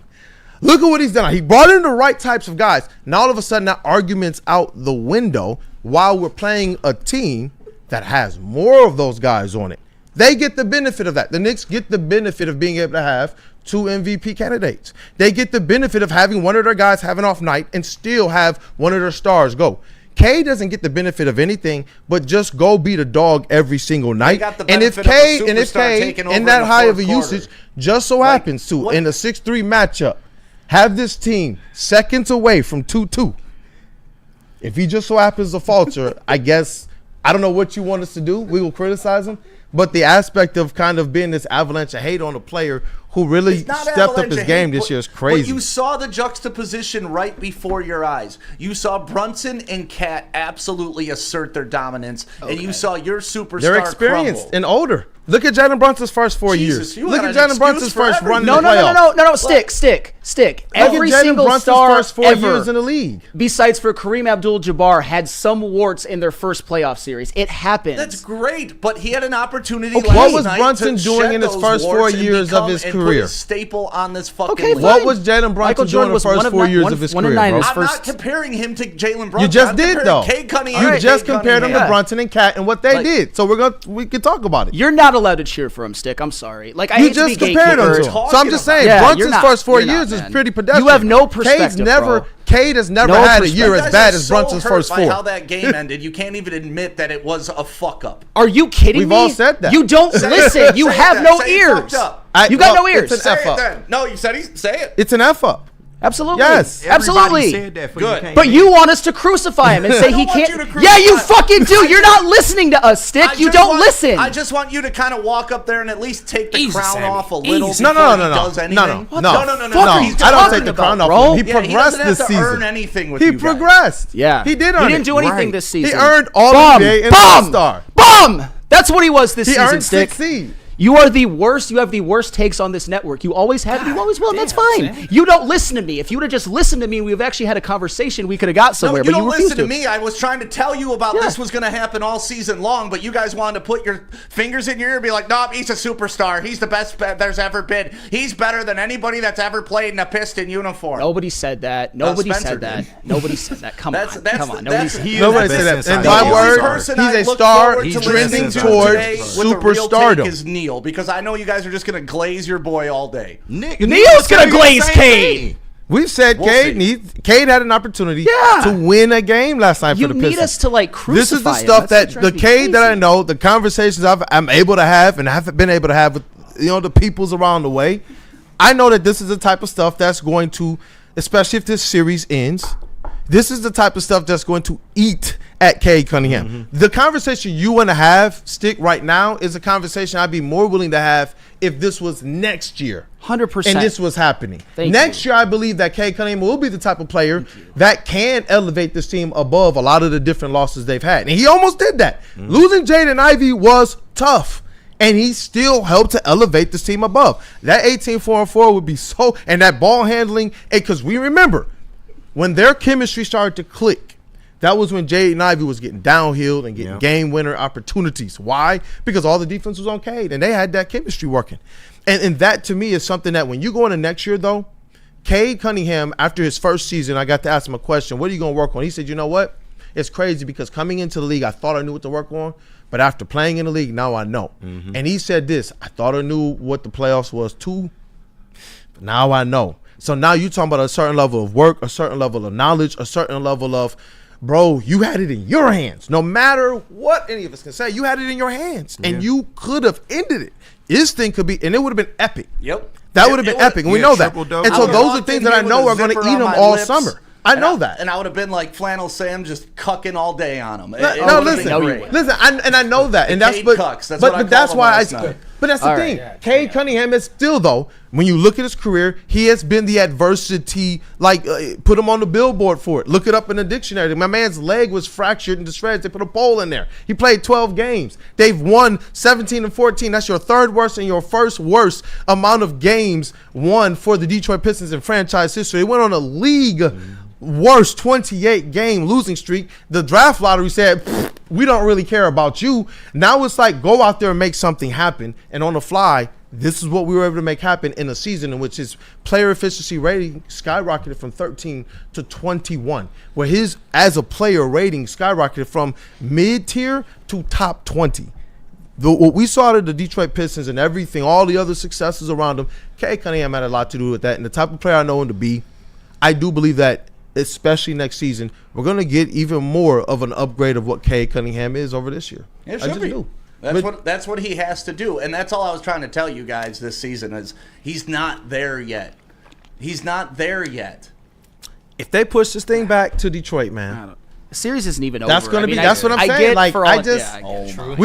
We have time because they have pushed this thing to the brink, and it's been because of that. If the notion is just that shot, that turnover, or one more shot in another game, if we're to that point, that Cade is 2 buckets away from being better than even young LeBron. That's what we're talking about now. He's 2 buckets away from being better than young LeBron. As a starting point for the playoffs. 2 buckets and a turnover. 26. That's what Stick is saying. And I'm $20 billion away from being Elon. No, I'm saying that's what you're saying, though. It doesn't matter. That's the way you're presenting it. That if he would have hit these buckets, now all of a sudden he's a superstar. Yes, that so was a 2 defining buckets moment and a turnover away from being better than young LeBron. Into superstar status if he would have beat the Knicks to force a Game 5 going 2-2 back to the Garden where they already stole the game. The narrative would be completely different, and you know that. And the opportunity was pissed away. And the fact that you guys are just like, well, it's okay. It was a good season, and he put up good stats. Oh no! I think they still got a great chance. I would put this on wax. I still think they have a chance. I still believe that because they fought this whole series. In the first round are okay. But Stick, you acknowledged that yesterday that this isn't a complete product. It's not. But I also said the only acceptable loss would be a Game 7 loss.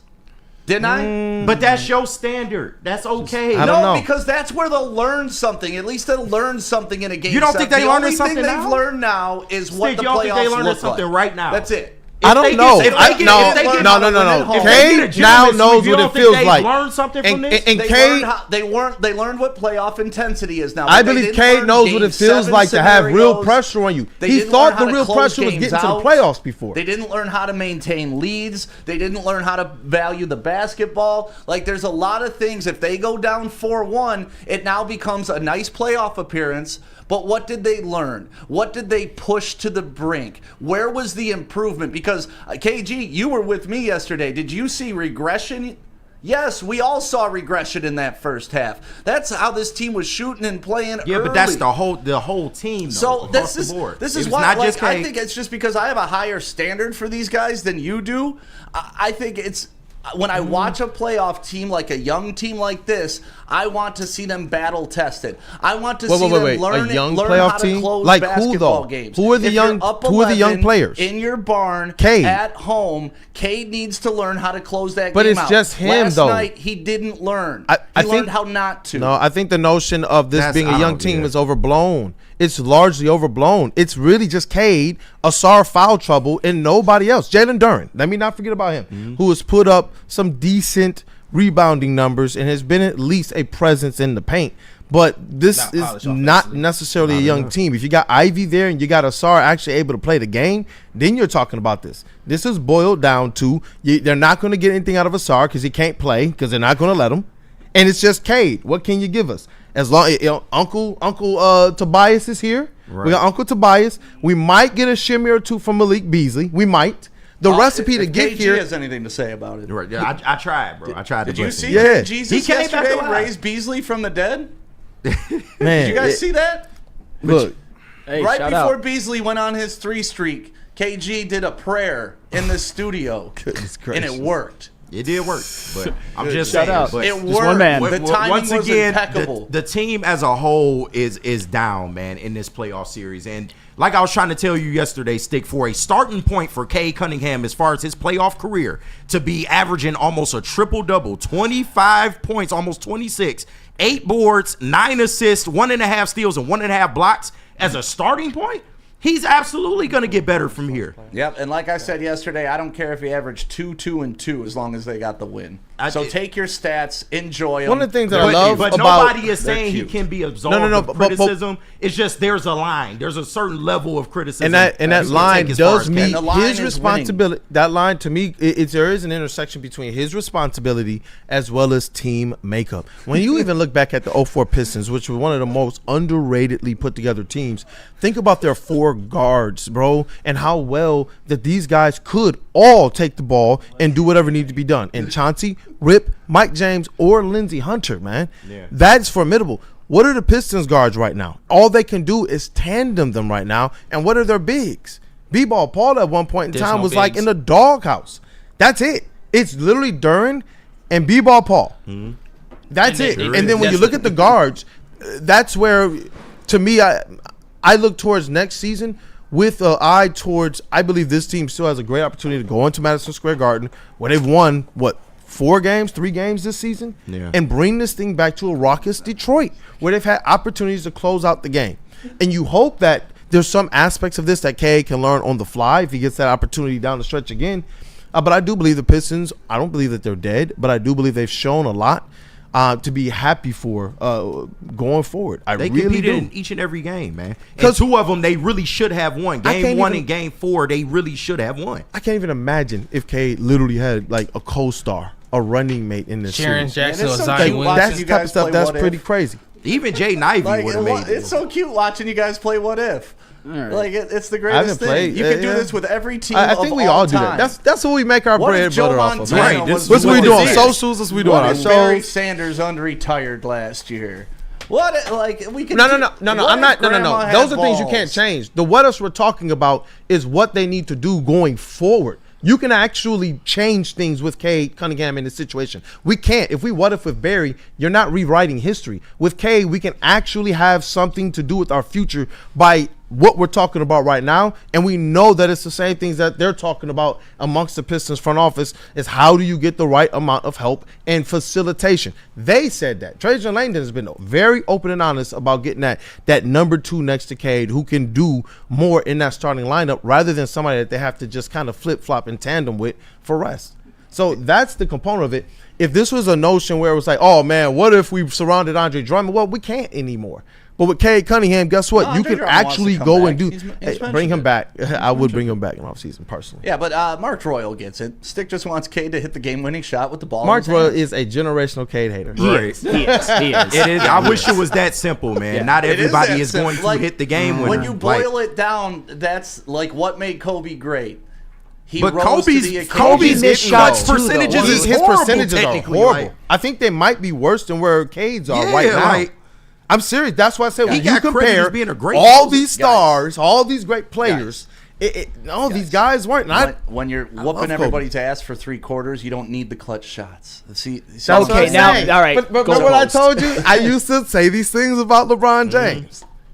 And now, in Kobe's first ever playoff series, he was an 8-point-a-game role player. That, like, can we at least agree that you can't kill Cade for one? What was LeBron's first playoff series? You are killing Cade. No, I'm saying. You are. I'm saying the last 37 seconds of that game is what I've been warning you guys about all season, and I saw it come to life, and it cost him going 2-2 back to the Garden. But that's the thing, though, and that's why, you got. You can tell me the third quarter is what you saw all season, and we can have that discussion. And what I will say to that is, it needs to be more consistent over the entirety of a game. All right, fine, but Cade's played 2 good halves in 8. Well, this is where though you get your reputation because you weren't. You were like the quietest person I care during about truth. You were like you were the quietest person when Cade was having a phenomenal regular season. They had 44 wins. And now that he has some playoff awards, you're the loudest person to be like, "You see, I told you. Come on, dude." But that's how it works, Flannel. When that's our not how it opinions works. Become true after everybody that's sitting in here told me I was wrong, I get to go, "Hey,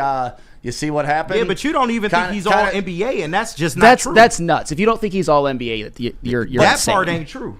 Okay, but did he turn the ball over, which I said turnovers are an issue? All things that ain't got nothing to do with all NBA. Right, that's true. That ain't got nothing to do with all NBA. We saw our Pistons win a championship forcing Kobe into that. NBA. This is what you guys are so hung up on. All NBA, triple doubles.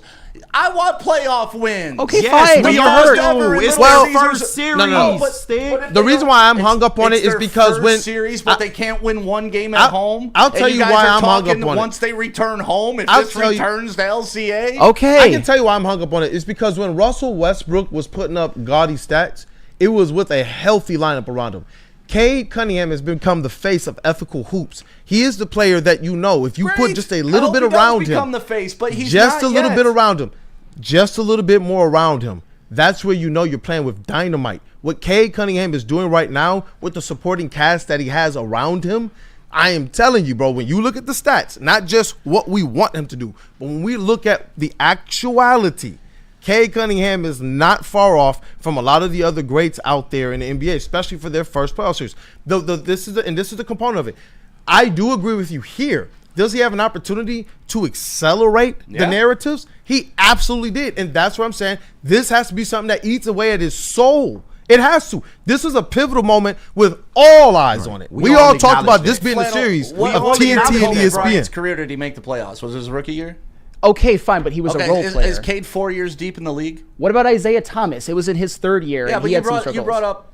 Okay, you brought fine. up who you brought up. Fine, but you want to have all these equivalent arguments, but you leave out nuance too. Well, you leave out nuance like as the well. Lakers wasn't the fucking Pistons organization. Well, that's the thing. How about like that? he was a role player. On that team. He wasn't like a big piece of it. Come on, Monty Williams, bro. You guys can peel it any way you want, but the key is the guy's been in the league season for 4 years. Season 3 for him, effectively. Number 1 overall pick. Season 3. Season 3, 3 years. Okay, 3 years. He lost the leg overall 1 year. pick. You at least need a playoff series win at some point. Is he a bust? At some point, not by any stretch. No. That's what I'm saying. Jalen Brunson. Let's go back and look at Jalen Brunson's first 5, first 6 years of his career. We can look and see. Jalen Brunson was pedestrian, bro. Brunson, though. I want Cade to be better. I want Cade to be better, but I at least want him to be able to have the success that we see Jalen Brunson has had. There's tears to it, though. I want if Cade can absolutely make the leap when to was Jalen superstardom picked? right now. What pick was Jalen if he can Brunson? go and be that right now. Where was he drafted? Where was Jalen Brunson drafted? I don't What remember pick? his pick. don't He was know. second round. He was second round. Second round. Oh, Yeah, he was second round. so you're telling me a second-round pick took a little longer to develop than a number 1 overall pick, and I'm going to be shocked? We can do this with a bunch of number 1 picks, though. Yeah. We can do this with a bunch of top 5 picks if you want. I can go down the list. Yeah, but you're doing it with Jalen Brunson, a second-round pick. Just because we're playing him as a player that you've compared Cade to in the conversation. Because that's who he's head-to-head with in this series and But is that's the losing reason to. why we are comparing him. It's not about what you might see at the start, is all Yeah, I'm but you saying. guys keep saying, well, in his first playoff appearances and this, it's like, yeah, a second-round pick isn't going to come out gangbusters. Baller is just a baller, Nobody bro. The expected that. expectations. Once you're paid for it, you're paid for it. Cade's still No, on I his think rookie there's different deal. expectations on a number 1 overall pick than a second-round pick. Yes, there are different expectations. Once Okay, you pay thank you. Brunson, At least though, we the can agree on expectations. that. Once you pay Brunson, then the expectations are leveled off. You're not paying him for no expectations. You're paying him for the expectations. That is the reality of it. He will tell you that. The team will tell you that. That is what it is. I'm talking about taking your great players in the league and showing you where any of them started. You want your top lottery picks? Go and pull them year after year after year after year. I bet you, look at all of the lottery picks from this year. Look at the number 1 pick from this year. Like, that's all that I'm talking But about. evaluate them in 3 years, right? We're doing the 3-year comparison. In 3 years, Cade became All-NBA and All-Star. He's right where you Look want at him. Anthony. And 16. What's Anthony He's Edwards on doing? track, bro. Anthony He's right Edwards where is you what, need him to 4 be. years in? Anthony Edwards had a dog roster around him, too, when he came into the league. Well, they traded away Carl Anthony Towns, didn't they? After. Right. Right. He had they don't. Rudy Gobert, This year, Carl I thought Anthony you Towns. needed 2 MVP Did he play with Jimmy superstars. Butler Why for a would they little bit? trade him if they had I don't him? think so. Or was Yeah, that he right did. before? That was right before. But Rudy, And Cat, the team's and doing Ant. okay, right? What are we talking Is about? the team doing okay? Who? Minnesota. Yes, they're Yeah. doing okay. Okay. And he's had some Wait, time to get that he's under his grown, belt. though, He's like- grown. SGA One wasn't what extra he was year? always. 1 extra year? That's why I said I expect Cade Cunningham to take that leap. I said if by next year we're having the same conversation, I would be in more agreement with you. I've already leveled with you there. But I expect Cade Cunningham, and I do expect him to take that jump going into next season. I do too. But I wanted him to take it last night. we Can't all always did. get what we want, unfortunately. We all did. We all did. No, bro. you get But what nobody you got, absolved him and sometimes of you that. got to You- understand what you actually You acted have. like nobody came up here and said, we all, before you came in, we all mentioned that. We didn't exonerate him. But there's just a certain level that we're willing to go with Cade because he's a big reason why we're fucking here. And that's the truth. And honestly, it just because I'm glad that we tipped the cap to the Knicks because what they did was they showed that there is an aspect of toughness they can reach with the Pistons when we're missing Stu. And they've been able to. When the referees, and even though the Pistons can battle and they can play, and you see them being in these games, I do believe that there is just a slight underestimation of what playoff basketball was and what it means to truly swallow the whistle. That to me is something that I believe is a shock for these Pistons in this playoffs. So when the Knicks actually decided, all right, let's buck up and play physical, I do believe that was something that the Pistons weren't quite ready for, and is what's kept them off balance offensively. The Knicks are sticking to them on the defensive side of the basketball. They just are. And they're crashing on Cade at every chance they can get because they don't believe anybody else is going to do anything. How many wide open threes have we seen Malik Beasley miss? How many wide open threes have we seen this team miss? A whole lot. And that's because, why were they wide open? Because how they crash on Cade.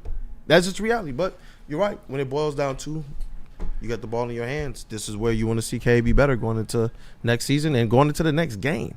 Get this thing back home. Give yourself a chance to win a home game at LCA. So that Stick can, what did you say? You put the zipper on it if he wins a home game? Oh, man, I had my Cade shirt on yesterday, I'll have you know. You can check tape. I had a Cade Cunningham shirt on. KG looks Listen, I want the best for this guy. I want him to be everything y'all keep telling me he is. And I hope he gets there. I really do. I just wish he would take advantage. If you ever seen Tin Cup, man, there's defining moments in life. Last night could have been a defining moment. That's all. Just sad they missed it. And he will There'll never be I think other it could be moments. even more defining Again. moment. Yeah, and there will be more I moments. think All-Star and All-NBA 6 seed after historic loss is a very good defining moment. And I think we'll see that later. Think about how much people said the 9-8 season under Campbell was a defining moment. Right. I heard Lions fans say that. I said that. And I'm not I'm going to be happy showing up inconsistent in a now within a first playoff playoff series. season. Yeah. Like, not, we saw the growth this year. This ain't even about growth. This is now, Cade is good enough that you better put something around him. 6 seed. I want you guys to go back and watch the game day show that you guys put on for game 1. With Beef Stew in the lineup. And tell me it's the same energy. Okay, how about No beef stew changes How about it for they me. win after game 2 and then tell me it's the same energy? Because they did win without beef stew. But if you Correct? go and you look at my keys to victory, you will see All right, they're going show to me the discombobulate tape. you Show in me the these tape going ways. into Pistons. game 3. That's Show why me I'm the glad tape I got going it in into game writing. 3. I want to see the tape. I'm going to go watch the pregame. I have all the the. game 3. I wasn't on the pregame. I don't think for game 3, but I did put in my own keys to victories. I'm going to check the check-ins. Hey, I put my keys to victories All out right, there. we You'll got see. it on tape. Let's This is rock. not the same energy. Without beef stew, it's never going to be. That's why he's the heart and soul. I mean, that's the truth. We all know. Just stick. None of us are picking the Pistons to beat the Knicks if we know Stu is injured from the beginning of the series. Okay. Nobody. What was the whole narrative? We talk about narratives. The biggest narrative, one of the biggest narratives coming into this series was Stu frustrating Cade in multiple fourth quarters this year. Just is what it is. When you don't have that guy and you see Cade is a lot more special and a lot less soft. Still a little soft, but a lot less soft than a lot of us thought. 10-18. Where the fuck did we this show go? We were way over. You just came and super hijacked. No, hijacking would be during your traditional hours. This is just extended content. I guess. I guess, man. And I'm only here till noon today, so I can't hop on every show. But you know what? I'm glad that we're talking about this because it's starting to feel like we're getting closer to first world problems. I feel like you guys are coming around.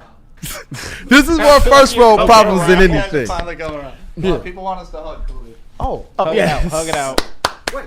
Oh, I get it because for the first 2 years here, this stuff was not on camera. No, me and Stick have been fully yelling at each other over in the Lions Den about this stuff. Oh, yeah, dog. big fact. Yeah, we No, having that's fun a though, fact. and we're having fun because I don't know whether that's good or not. But no, it's a because we fact. were also fully yelling when we had Casey right there in that chair telling us it was gonna be Cade. When we were down at Imagine Theater, my man Stick over there, Easy and myself sitting there watching. That's what's so funny about this. Easy the golf hater, Stick once more at the Cade. But those are the gentlemen I was sitting there right there with for the Cade draft, and we were going crazy. And I do believe this, Stick. Stick, he's gonna make you a believer. I want him to. I promise that. I want. Promise me he'll make me proud. No, let's get this thing shut down. Be hard on golf too. See how easy it is. See how easy it is. all right, See how easy go it on, is. BD. Hey, Get out see studio. how easy It's ours. it It's is. ours. 4 hours. I'm just saying. Somebody's You triggered, expect They I'm both choked in the just playoffs. saying. You That's guys so admitted that good. Cade Just choked? saying. I was like, KG can't have it got the both ways. BGs If or golf he's choke, about to Cade throw a choke. bomb.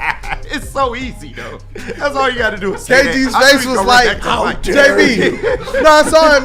KG was like, I'm going to say it. I knew he was gonna run back in there. That's all. Oh, snap.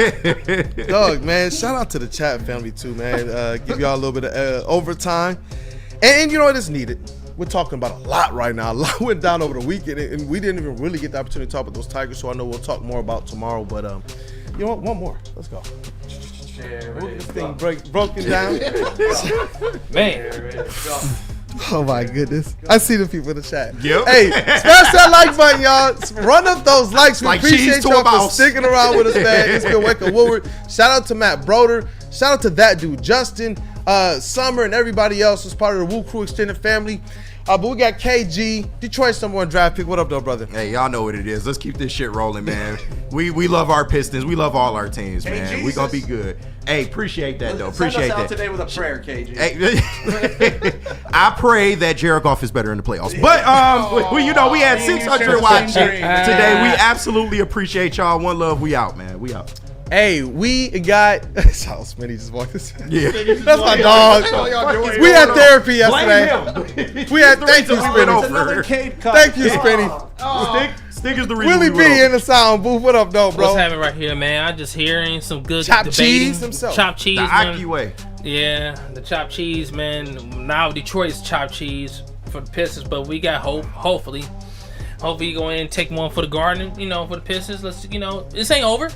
Go out there. Let's go out there and take it from the New Yorkers. Got to now. Hey, Woodward Sports MVP in the TD booth, JB Smooth, and the Godfather over there, Stick. What up, though? Nothing. I'm just out there with my popcorn, just enjoying the show, man. Just enjoying it, bro. The chats he's throwing up are amazing. Yeah. Shout out to everybody that actually believes. Hey, you know what? The vet of the squad, the vet of the network, that is Flannel Sam, man. Red Wings correspondent, all sports knower. What up, though, brother? Hey. I don't even know. Sam want to get his shit off so bad. No. It's okay. It's okay. I'm good. I'm just don't. What a lot of you are telling me in the chat is exactly why I know Cade's already great. I'm just saying. We're seeing it in real time. Yeah. It's just we're on the opposite side of it now. It's like, darn it. I'm going to tell my kids, like, don't do this to any of the star players. Don't bring these cursings on yourselves. Yeah. Because I'm telling you, bro, y'all know me. I'm a generational LeBron hater. Yeah. And right now, I understand it now. Oh, I got to finally. be fair. I understand. You guys got to thank Stick for that.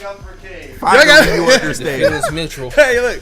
It's your boy Brandon Day, AK, Detroit Kool-Aid, your y'all. credential Pistons reporter, writer for the network, man. Shout out to Spinny again in the back. Shout out to Travis too, man. Travis, you crushed it, and the rest of the social team and the shows.